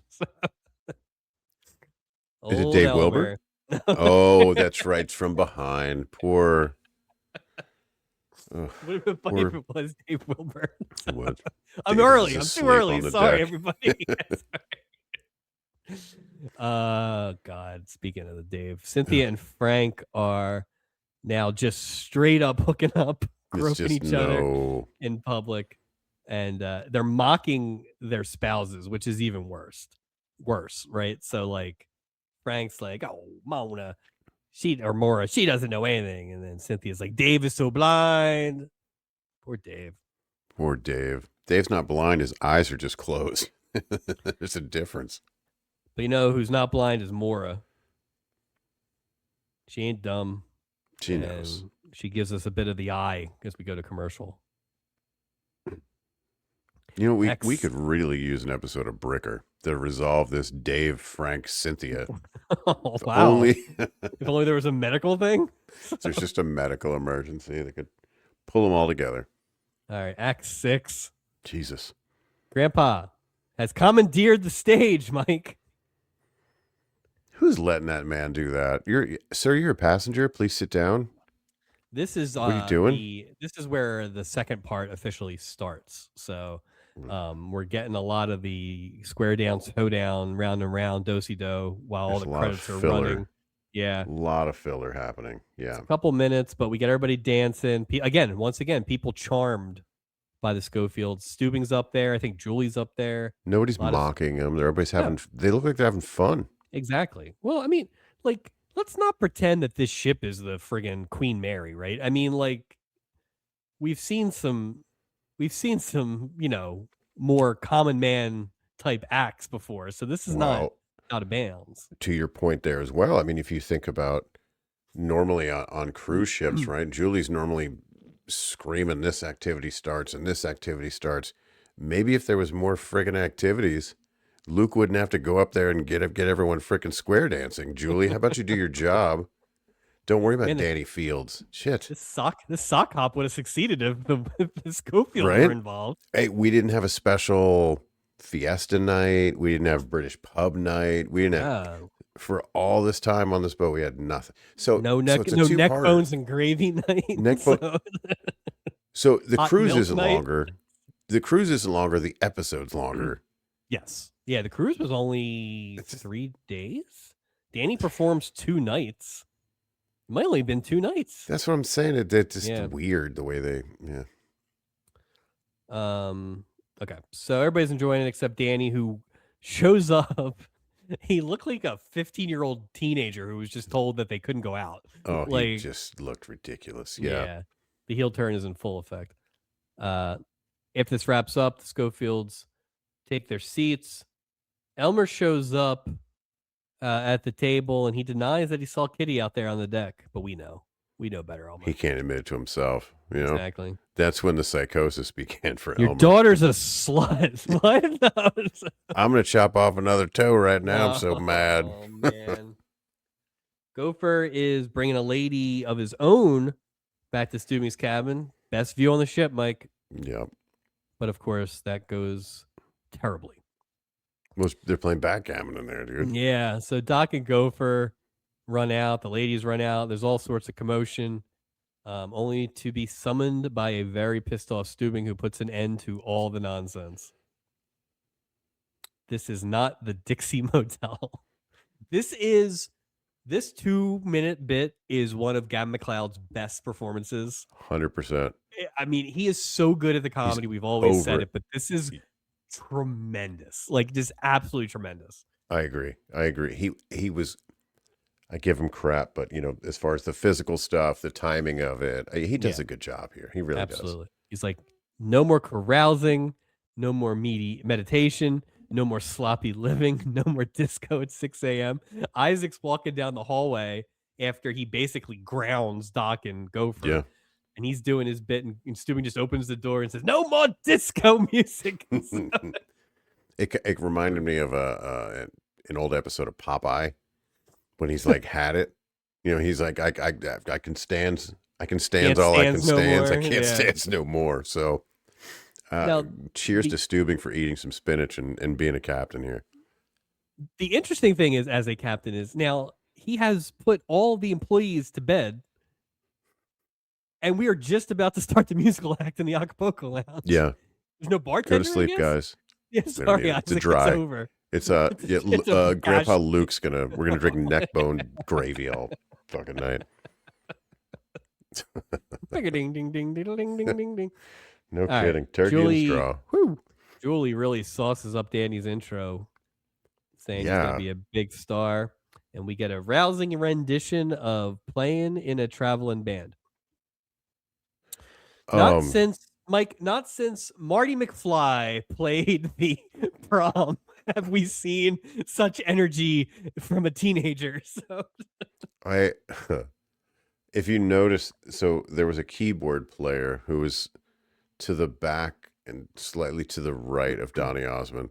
So the guy's playing the keyboard. For some reason, he's holding his guitar. He's just holding it there while he's playing the keyboard. And then he's also responsible for taking the mic stand out of the way when he's singing. I'm like, this keyboard, this band, come on.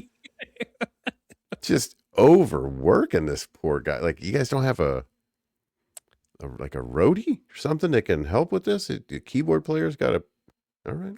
Girls are screaming like it's the Ed Sullivan and they're Show in throwing stuff. 1964. Who's throwing stuff? There's like flowers and big white like garments being thrown in the You know who air. I think it is? I think it's Ken Berry's kids. That's funny. That's funny. But it wasn't even like a song that, like, I would imagine a girl screaming to.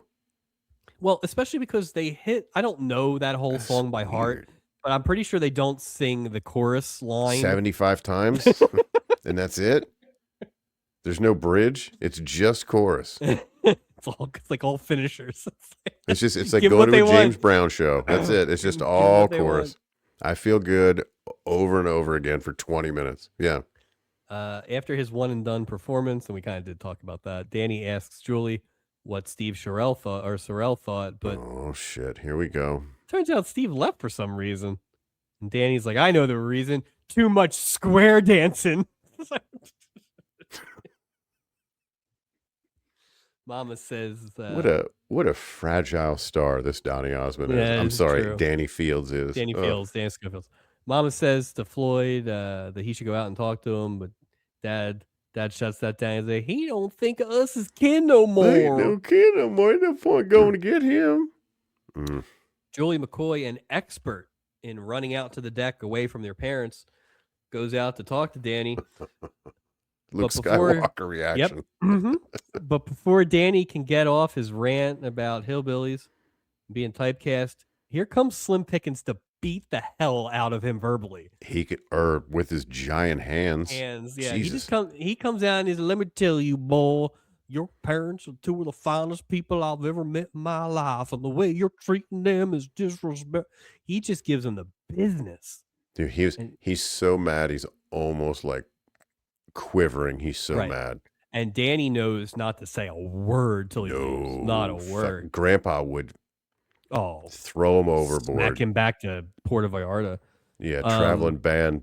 He's traveling in a hearse. Goodbye. Julie puts it together now of what's happening.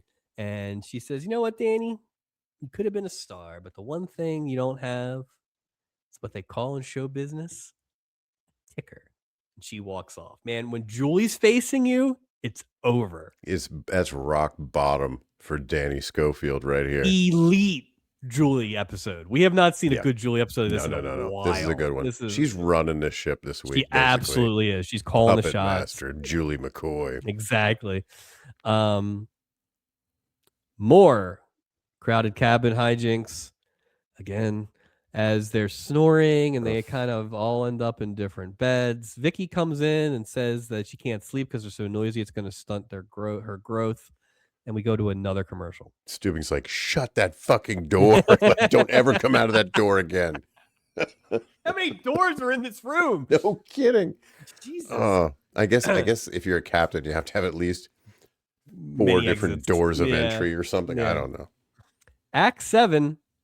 But first, the Love Boat will continue in a moment. What was that about? What were they? I liked it, but. So, like we said, the Paramount Plus version this week had some weird timings. I assume it was like at the break, but it's way after the break. Way after. It was one of those, like, it's a break, not break. We're going to go back for 30 more seconds. Yeah. So I like that they kept it in. I like that they kept it in, but it was weirdly placed. I so wish we could get like the national commercials. Yeah. On Paramount. But I mean, it's not happening, but it would be really cool to see. Gopher lets us know that we are in Mazatlan, home of the beautiful Mazatlan International Airport. All right. Kitty meets up with Danny on the deck to tell him that she's in love. She spent the night last night with a wonderful man. She spent the night. Yeah. Sorry. I just want to. So somebody who's like, I can't do that, but we can smooch. We can sure spend the night. That's why I was thinking Steve Sorrell's a scumbag right here. Scumbag. Yeah. I mean, at the end of the day, it's Kitty's fault because but Listen, it's also like it's everybody's fault. he sees that kernel of corn on her finger. He knows what that means in those communities. He knows that she's spoken for. Come on, Steve Sorrell, who's probably married, by the way. He's on this cruise acting all, being He's a married to little his job, Lothario. man. Yeah, married to music. I'm Steve Yeah, I frickin' love it. Sorrell. I love music. I've never mentioned any specific music at all, though.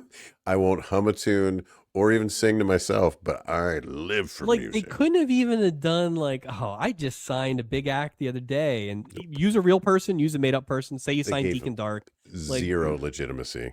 Zero legitimacy. Danny warns not to make the same mistakes that he did. Seems like Danny kind of realizes what he did last night, what an awful person he is. He realized that awfully quick, don't you think? I mean, it's the Oh next shucks, morning. it's 6 hours later. But It is the next morning, and I mean, he got 1-2'd by Slim Pickens and Julie you McCoy. know Like, I what? mean, That's true. I think the Julie so, one, I think the Luke one, the Grandpa Luke one might not have, but the Julie one was like, yeah, that's he's like, a wow, if someone like that's telling me, man. I mean, I watch this show. Julie's usually the one she getting nailed shouldn't with be, advice. she Like, shouldn't be so. saying anything to anybody. Must be, Also, why is she not into me? Is it me? Is there something wrong with me? because you're 53 years too young, sir. Did Julie run after Grandpa? Wait. Yeah, oh, Luke. Oh, it's Julie Schofield. Yeah. Speaking of his family, the Schofields, Ma and Pa are pretty bummed out, and they walk by Luke and Brenda. Luke kind of explains why. Danny was a jerk last night. Big time. Kitty didn't spend the night in her cabin, and I'm pretty sure she wasn't out with Elmer. Brenda kind of talks Luke down from his. He's kind of bummed out that like his values, like he wasted his time trying to instill values in Yeah. his kids, and it didn't work and all that stuff. But Brenda's like, no. They have a solid base that you put there. Your character kind of shines through. It was a nice thing to say, but the problem is she doesn't say it in her Miller's Crossing No, accent. she forgot. Yep. Brenda Watts is a heel. Yep. And Luke catches this immediately, and because like, Luke's so sharp about, hey, that sounds wait a like a minute Los here. Angeles accent to me. Yeah. So. Are you from Orange County? Yeah, just. Brenda comes clean. Grandpa takes it about as well as you expect. The jig is up, and he leaves. Tells her to write the book anyway to give them city slickers a real belly laugh. What a boring book. I think this is what you decided to write about? This? Moonshine and Moonlights, Mike. Yeah, there's not a lot there, especially because she doesn't even know the Steve Sorrell part of it. Like, no, it's a 6-page book. Done. Awful. And most of it is just the lyrics to Turkey on the Turkey. Well, that's the preface. That's the appendix. Yeah. The most brazen couple in the history of this show is on deck with no one else, just smooching. Daylight, middle of the deck. Not even in the Ken Berry corner either. Nope, just like, come on. Just going to town. So blatant, in fact, Dave wakes up from his afternoon siesta. You can't tell he's awake, though. You can't really tell he's awake, except that he's vertical. Cynthia sees him, and she's like, damn it. And that gig is now up too. She immediately says, oh, it's just one of those nutty things. And then it's just a kiss. Then Benson just goes, oh, Dave, it's just a kiss. Doesn't mean anything. Doesn't mean anything. Never happened before. You're not going to tell my wife, are you? Dave in between yawns. He can't even get words out. He's yawning so much. So I thought if somebody was going to hit somebody, I thought it was going to be right there because Dave Wilbur had the pipe in his mouth, so we knew he was awake. Yeah, I just thought something. Guillaume kept staying there, much like Kevin in front of Mr. Barrett. Like I kept waiting for him to get it. Yeah, but he's like, I should be getting hit. Yeah, but I almost feel like Frank is doing this with Cynthia, not only because Cynthia's allowing it. But Dave's I think he feels like he can. Like he's Frank's just like, alpha, what's Dave going to do? Yeah, why didn't Julie go after Frank? I don't know. There's your rebound. Well, Frank's an alpha. If Frank wanted Julie, Frank would have had Julie. You know what I mean? That kind of thing. He would have figured a way. When Frank goes to Cynthia with that quote unquote plan, Julie would have been down with that plan. Oh, super down with that plan. She's trying to. Lauren 2's called back 2 weeks after to be like, "Is that plan still?" Sorry, that's terrible. I'm sorry. Especially when she's having such a good episode. Yeah, she is having a great episode. All right, Benson gets the hell out of there before he gets hit. Cynthia or before admits, he doesn't get hit. Right. Before he gets fall asleep on. Before he falls asleep on him. Yeah. Cynthia admits that she's in love with Frank. Been that way for a long time. Dave's like, all right, you can have a divorce if that's what you want. Cool. No sweat. And he just leaves. And Norman Fell says, whatever you want. You want a divorce? You have a divorce. It's fine. And he shuffles his feet and walks away. I'm tired of the charade. Dave doesn't even tie his shoes. He just collapses the back of them. He turns every shoe into a slipper. Yeah, he's got slippers on. Would have been great if he was carrying the hot milk. I always have 2 things on me. 3 things. Shoes with no backs, a pillow, and a cauldron of hot milk. Cauldron. Just like Stanley cup of milk. Love milk. Just mellows me out. I'm pretty high. I'm usually pretty high strung. I'm pretty. You're lucky you caught me on vacation with me full of milk there, Frank Beloke.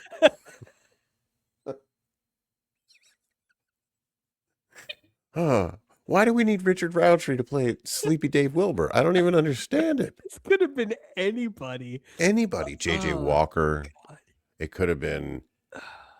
Oh, this is terrible. And the fact that he played Shaft, that's what makes it even worse. Because it's just like. Well, it's like. He turned over and just let it happen. And it's like.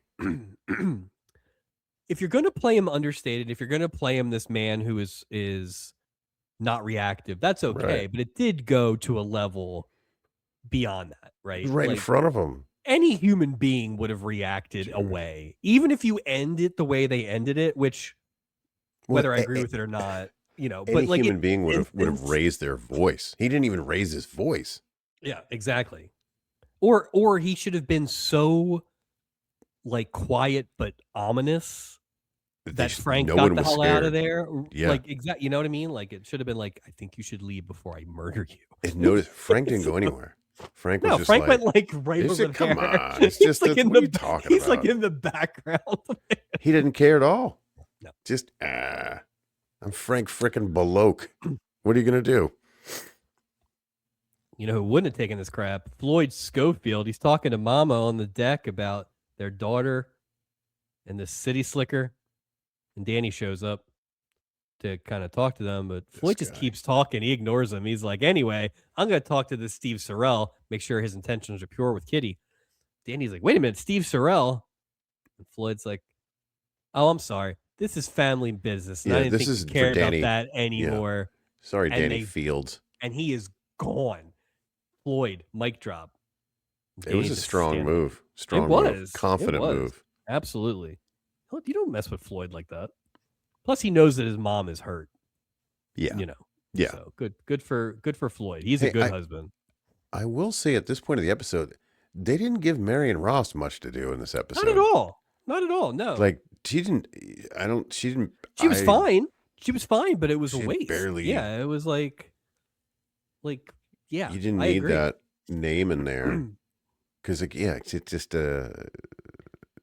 it could have been anybody. Of all the people, you're right. She really got there's just not enough shots to get off, right? But I agree. Yeah, that could have been. That could have been anybody. Well, maybe she was the one that should have said that shit to Danny instead of Floyd. Yeah.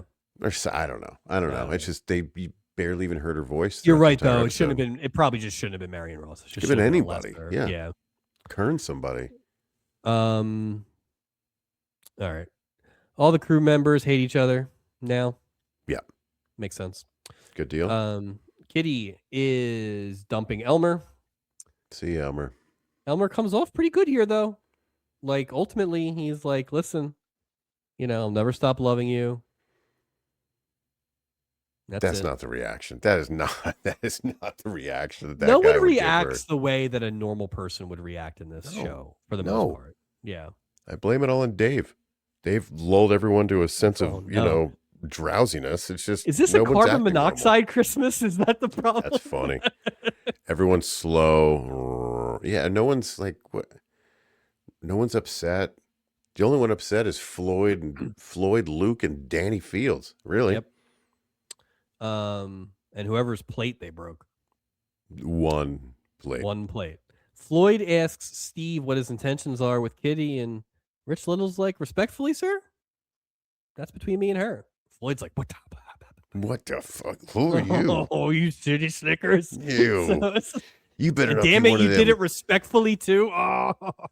Well, that's why Rich Little didn't do impressions, because they would have thought he was a sorcerer. They're like, who? You ain't marry my daughter with these sorceress ways. Yeah, wait, you're gonna marry Jimmy Stewart? What? But I do it. I could have heard. I thought Richard Nixon was on this boat. I could have swore I heard him. Julie asks Doc why everybody hates everybody, and then she gratuitously says you should get Danny for your stupidity club. Roasted. Doc's like, my roommates couldn't even pass the entrance exam, which is like the only real Doc zinger in the whole thing. It's all, yeah, he wasn't on his game this week No. either. He didn't have his lines. No. Doc and Cynthia are debriefing on the sitch on the deck. Frank is happy to hear that Dave's not going to tell Maura, but let's cool your jets on this whole divorce thing now. Yeah, hold on. Whoa, hey, look, just cool out for a while. And then when Dave relaxes, which Dave's pretty relaxed right now. Like 15 minutes. 15 minutes tops. We'll get back. Frank's an asshole, man. Yeah, this was like where it went from, okay, so he's just a bad dude. Yeah, he's just a bad dude. So basically, Cynthia's like, now we can finally be together. And Frank's like, well, I can't afford divorce. Divorce is expensive. Whoa. I don't make that kind of money. Whoa, what's wrong with... Yeah, that's a... So I guess he knows he's dead to rights. So Maura could take him for everything, I guess, is... I don't know why she just didn't take him for everything. Yeah. Maybe she did. I mean, there's still no reason that he that's didn't. True.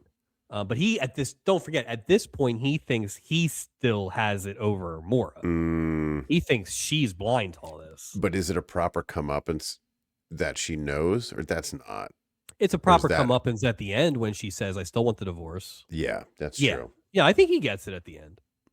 Not as much for Cynthia. No, she's just... but we've kind of hinted at it. But basically, Frank's plan is that they should lay low, go try and patch things up with Dave. Then when he's least suspects it, start over again. Cynthia's like, this is a terrible plan. Doesn't make any sense here. Frank's the worst. We are really loading up on the worst here lately. It's one of those episodes. It's just, we're going to have like 5 nominees from one episode. Act 8. Brenda is talking to Steubing about the whole Luke thing. Asks if he's ever fallen for someone who didn't quite fit into your life. And Steubing says yes. Who?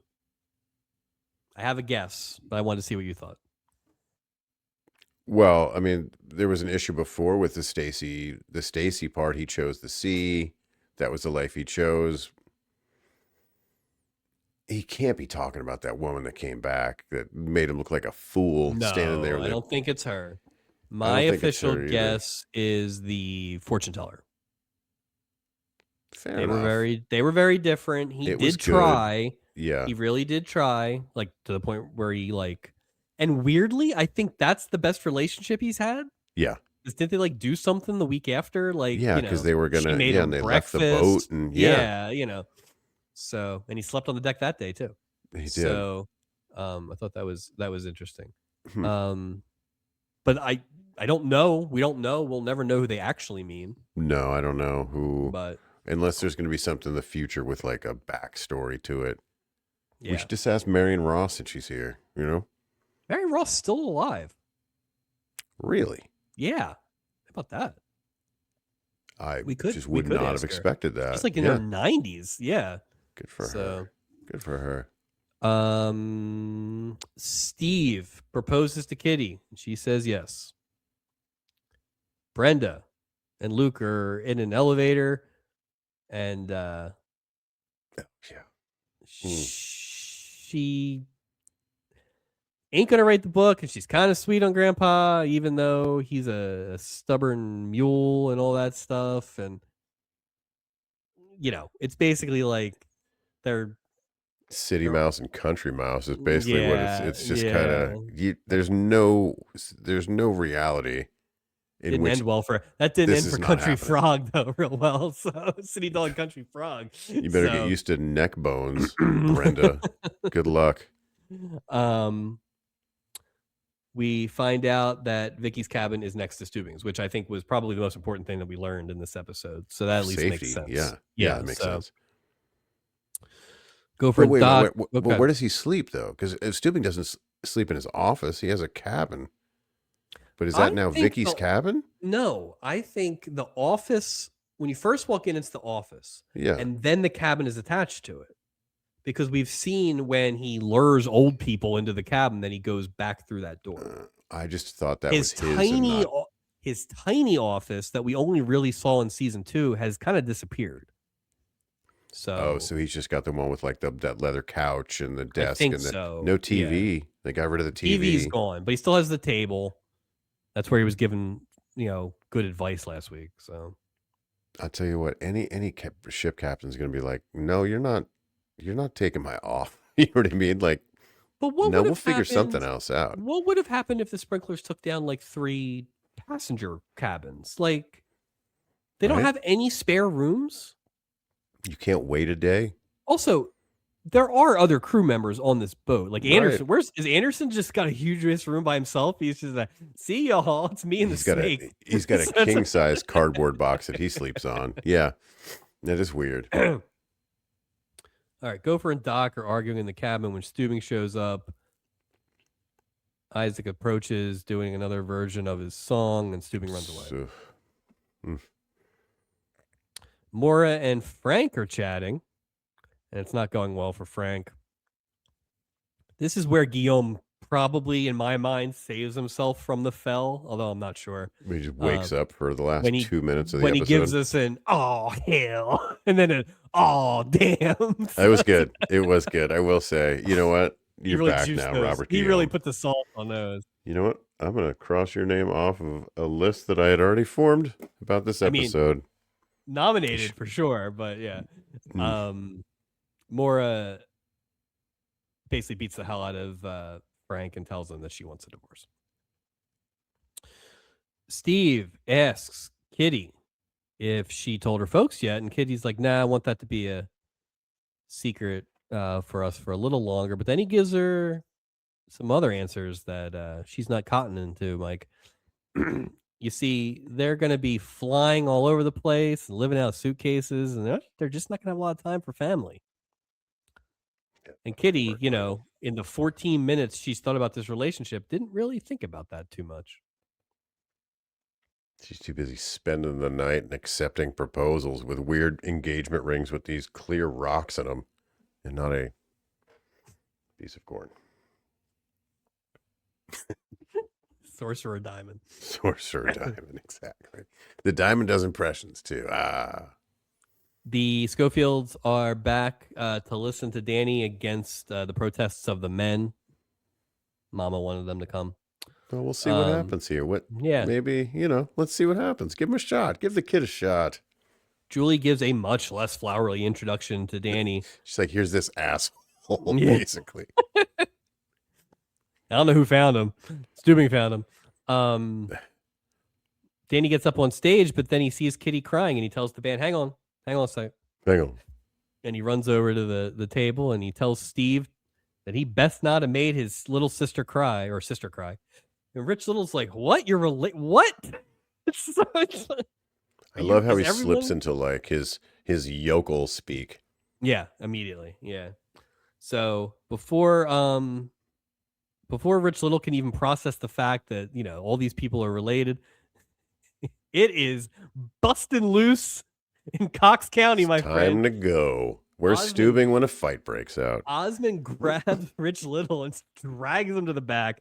This is where a plate breaks, and we hear a lot of One plate. Are you stringing my sister along? We hear a lot of yelling and all this stuff before they go to the back.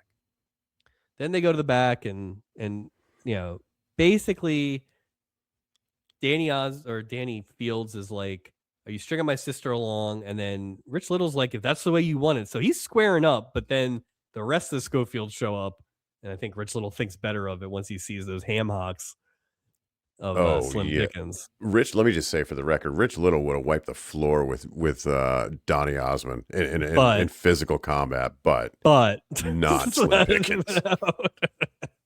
Yeah, the only impression he would have been making would have been on the floor. So. No kidding. He would have done his best impression as a vegetable. Yes, vegetable. Kitty cools everybody's jets, saying that it's her, not him, that doesn't want to get married anymore. And this is kind of a hard one for Rich Little to take. While all this tumult is going on, Julie, once again, killing it, introduces the band, tells everybody Best just band to dance. In the land. Yeah. Just sorry about the mess. Like, basically, great job by Julie. So Danny and the rest of the Schofields leave. No fight to be had. No fight, unfortunately. And basically, Kitty tells Rich Little that it ain't gonna work. She loves her family too much. Enjoy France. Danny's protection of his sister has earned him back in the family's good graces, and all is well with the kin. Everything's forgiven. Danny jumps on the stage, and basically the band cuts like bang, like immediately from the song they were playing. One of the tightest bands I've ever seen in my life. Really, it's like, when it's over, it's over. So Danny's like, you know what? I'm gonna play a special song, one that's near and dear to my mama. And they 1, 2, 3, 4. Right. Yeah, and the whole band knew it right away. The whole band knows Country Roads. And it's not that they know Country Roads, because it's a pretty popular song at the time. He didn't even tell them the song. They know the backtracking. They know everything. There is like a 17-part harmony in this thing. It is like the American Idol band. They're just amazing. It is a very Vegas version of a song that I have heard a lot in much better contexts. And it is a tough version. Yeah, I was not he really Reno'd this thing up, didn't he? Yeah, I mean, it's I was gonna reach out to some of our West Virginia natives for some feedback. I didn't get a chance to, but I'm pretty sure I know what they would have thought. Yeah, I wouldn't. I don't think it would have been favorable. Yeah. Fun fact: they sing Country Roads at a wedding in West Virginia. They do not sing this version of it. So I was gonna say, like, I remember singing this song. Well, not this song. Right. But it was not this version. Not this version. Now, can you imagine? We're all in a circle, and it's just like, oh my God. We got the keyboard player holding a guitar for each of us. Like, it's a huge pain. Yeah, no. This was and that's Traveling Band. Yeah, Traveling Band. That's the song. He's gonna, you know what? I've really had some time to think about what I want to play. I want to go with Traveling Band. Again. Jeez. Let's Travel Band again. What was he gonna play if he didn't play this? Like a cover of like Get Back by the Beatles, like a jazzy, like what were you gonna do? It was gonna be La Bamba. Just it probably was gonna be La Bamba, the Love Boat. Grandpa asked Brenda if she wants to take a walk under the moonlight so they can get that title. But also, this is nice. They don't try to understand how this is gonna go. They're just taking a walk through the moonlight. That's it. They didn't try to like get married or figure out how it'll go. This a lesson to all you Hallmark couples out there. You don't have to figure out the logistics right away. Yeah. Enjoy every step. That's what I always say. That is what you always say. Danny apologizes to Steve, but Steve says he would have done the same thing, just trying to protect her. Steve also says Danny's going to be a star one day. He's got a good future ahead of him. Really enjoy that performance. It's a shame he doesn't need any country acts, though. Wah, wah. In other words, you burn this bridge, buddy. Exactly. Is that Gift of the Magi? No. Nobody got a gift. I don't get married, and you don't. Yeah, I don't help you. So it's whatever the I don't know what's the opposite of a gift? Curse of the Magi? I don't know. Yeah, Curse of the Magi. Act 9. But first, the Love Boat will continue in a moment. Dave and Cynthia are, I think, at the Pirates Cove, or this is where the villain got slapped in the first episode of the season. It's that spot we've seen a few times. Yeah, it's a very popular spot. Yeah. They're talking about what's next. Dave tells Cynthia that she can come home and figure it out. Cynthia needs to figure out what she wants, and then Dave and Cynthia can figure out what they want. Mike, your thoughts on this handling of the situation by Dave? Dave's just tired. Dave's like, look, you do whatever you want. I'll be sleeping. Married, schmarried. Whatever. I don't care. I'm Dave frickin' Wilbur. Wilbur. Cynthia's just going to cheat on him with some other dude. I mean, it's just inevitable. It's weird because it's Richard Roundtree, but it would have been weird with almost any character that wasn't like just a nebbish character, right? Like, so you just take it. Yeah, like at some level, you got to stand up for yourself. Even if you end up staying, even if you are the person that can forgive this, which I'm not saying anything about that, but you have to. It's okay to be mad. It's okay to go beat the shit out of Frank. Totally. I almost feel like there's an opportunity here to be like at the end, be like, oh, where's Dave? Oh, I don't know. He got up early and left. Yeah, he got up early and left. Just something. He also told me to throw out my clothes. And all the pillows are gone, so we know Dave's not here. All right, this is rapid fire because we're getting the hell off this boat. Stubing pulls a Murphy, the fortune teller, and sleeps on the deck chair. Maura tells Frank, no chance. We're still getting divorced. Done. Danny didn't get his big break, but he got something more important, Mike, his family. Is it? The family says their goodbyes, tells them to keep in touch, also tells the crew to stop on by next time they're in Cater's Corner. Well, they can take the boat there just like they did. They brought it to the Caribbean. I'm sure they could sail that thing down the whatever rivers over there. Kitty says goodbye to Rich Little. Stubing tries to get into Brenda's book, but she's already got somebody between the covers. The book cover, that is. Shut up, Stubing.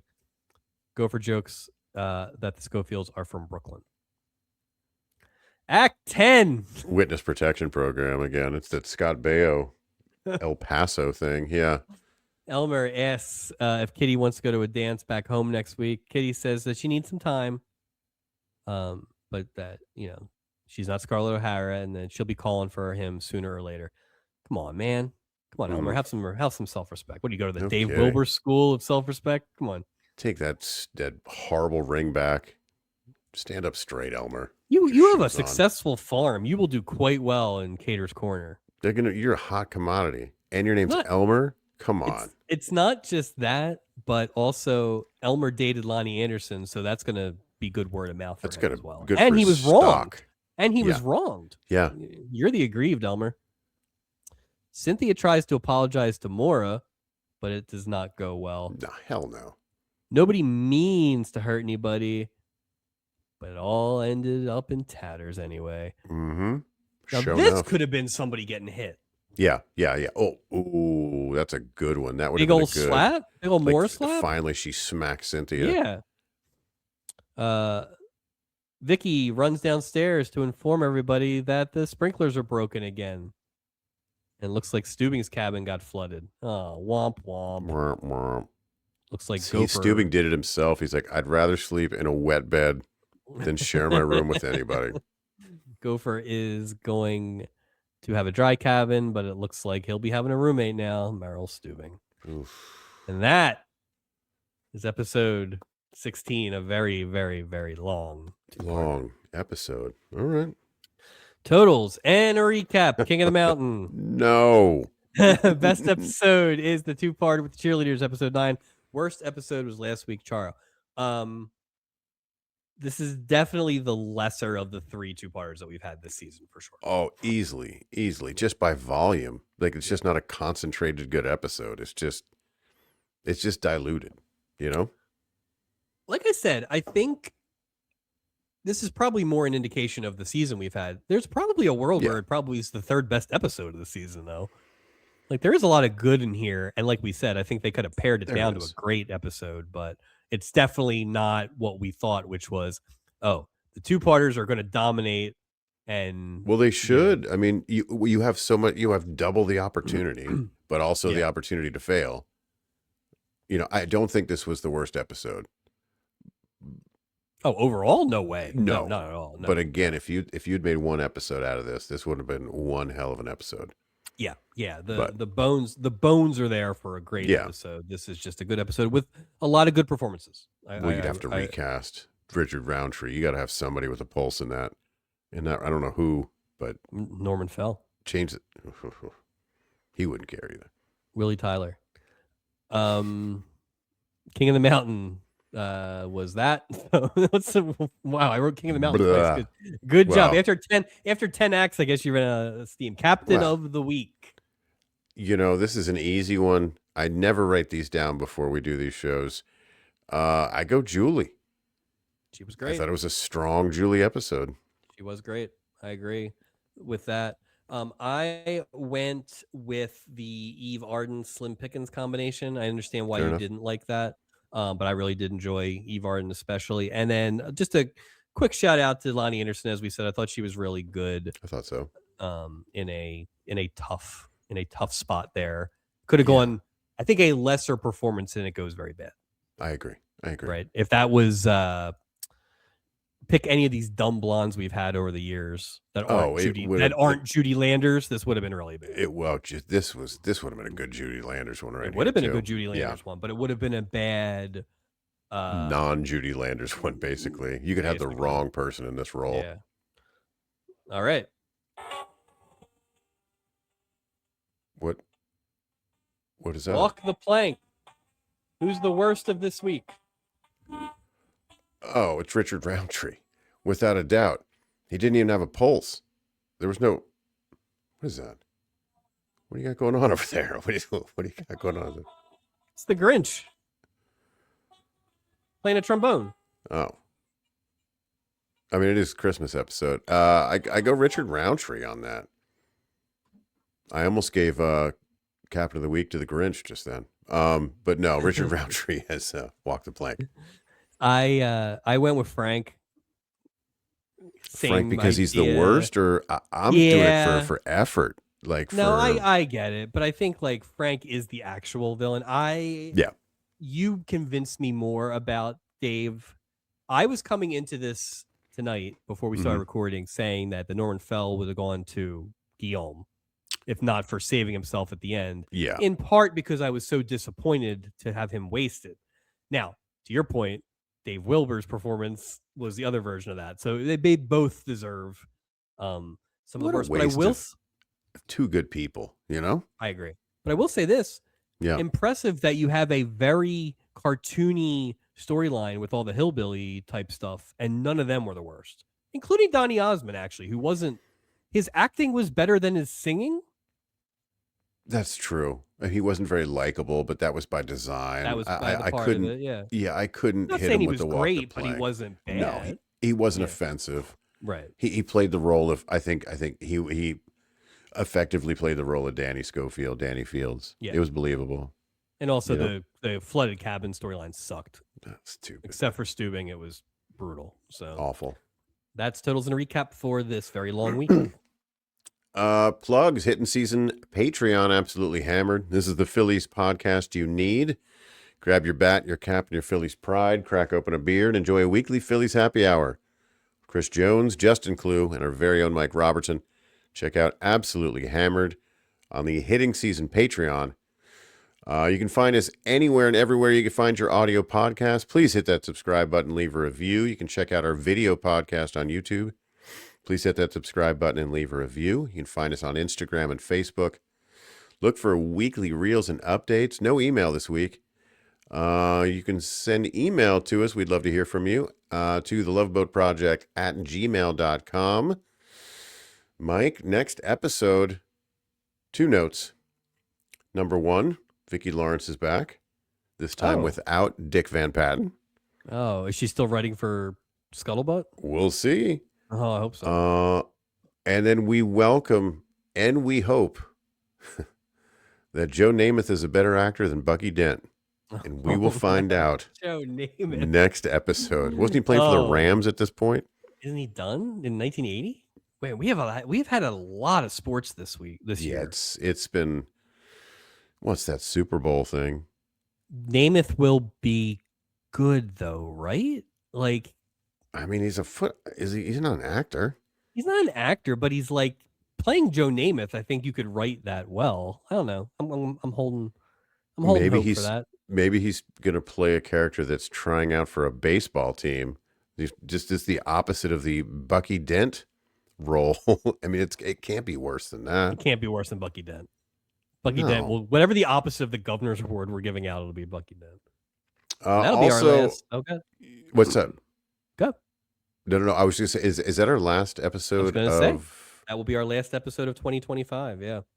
Wow. So we will be getting that one in right on the wire. This, of course, is our last episode before Christmas. But yeah, we will have an episode the Monday before New Year's.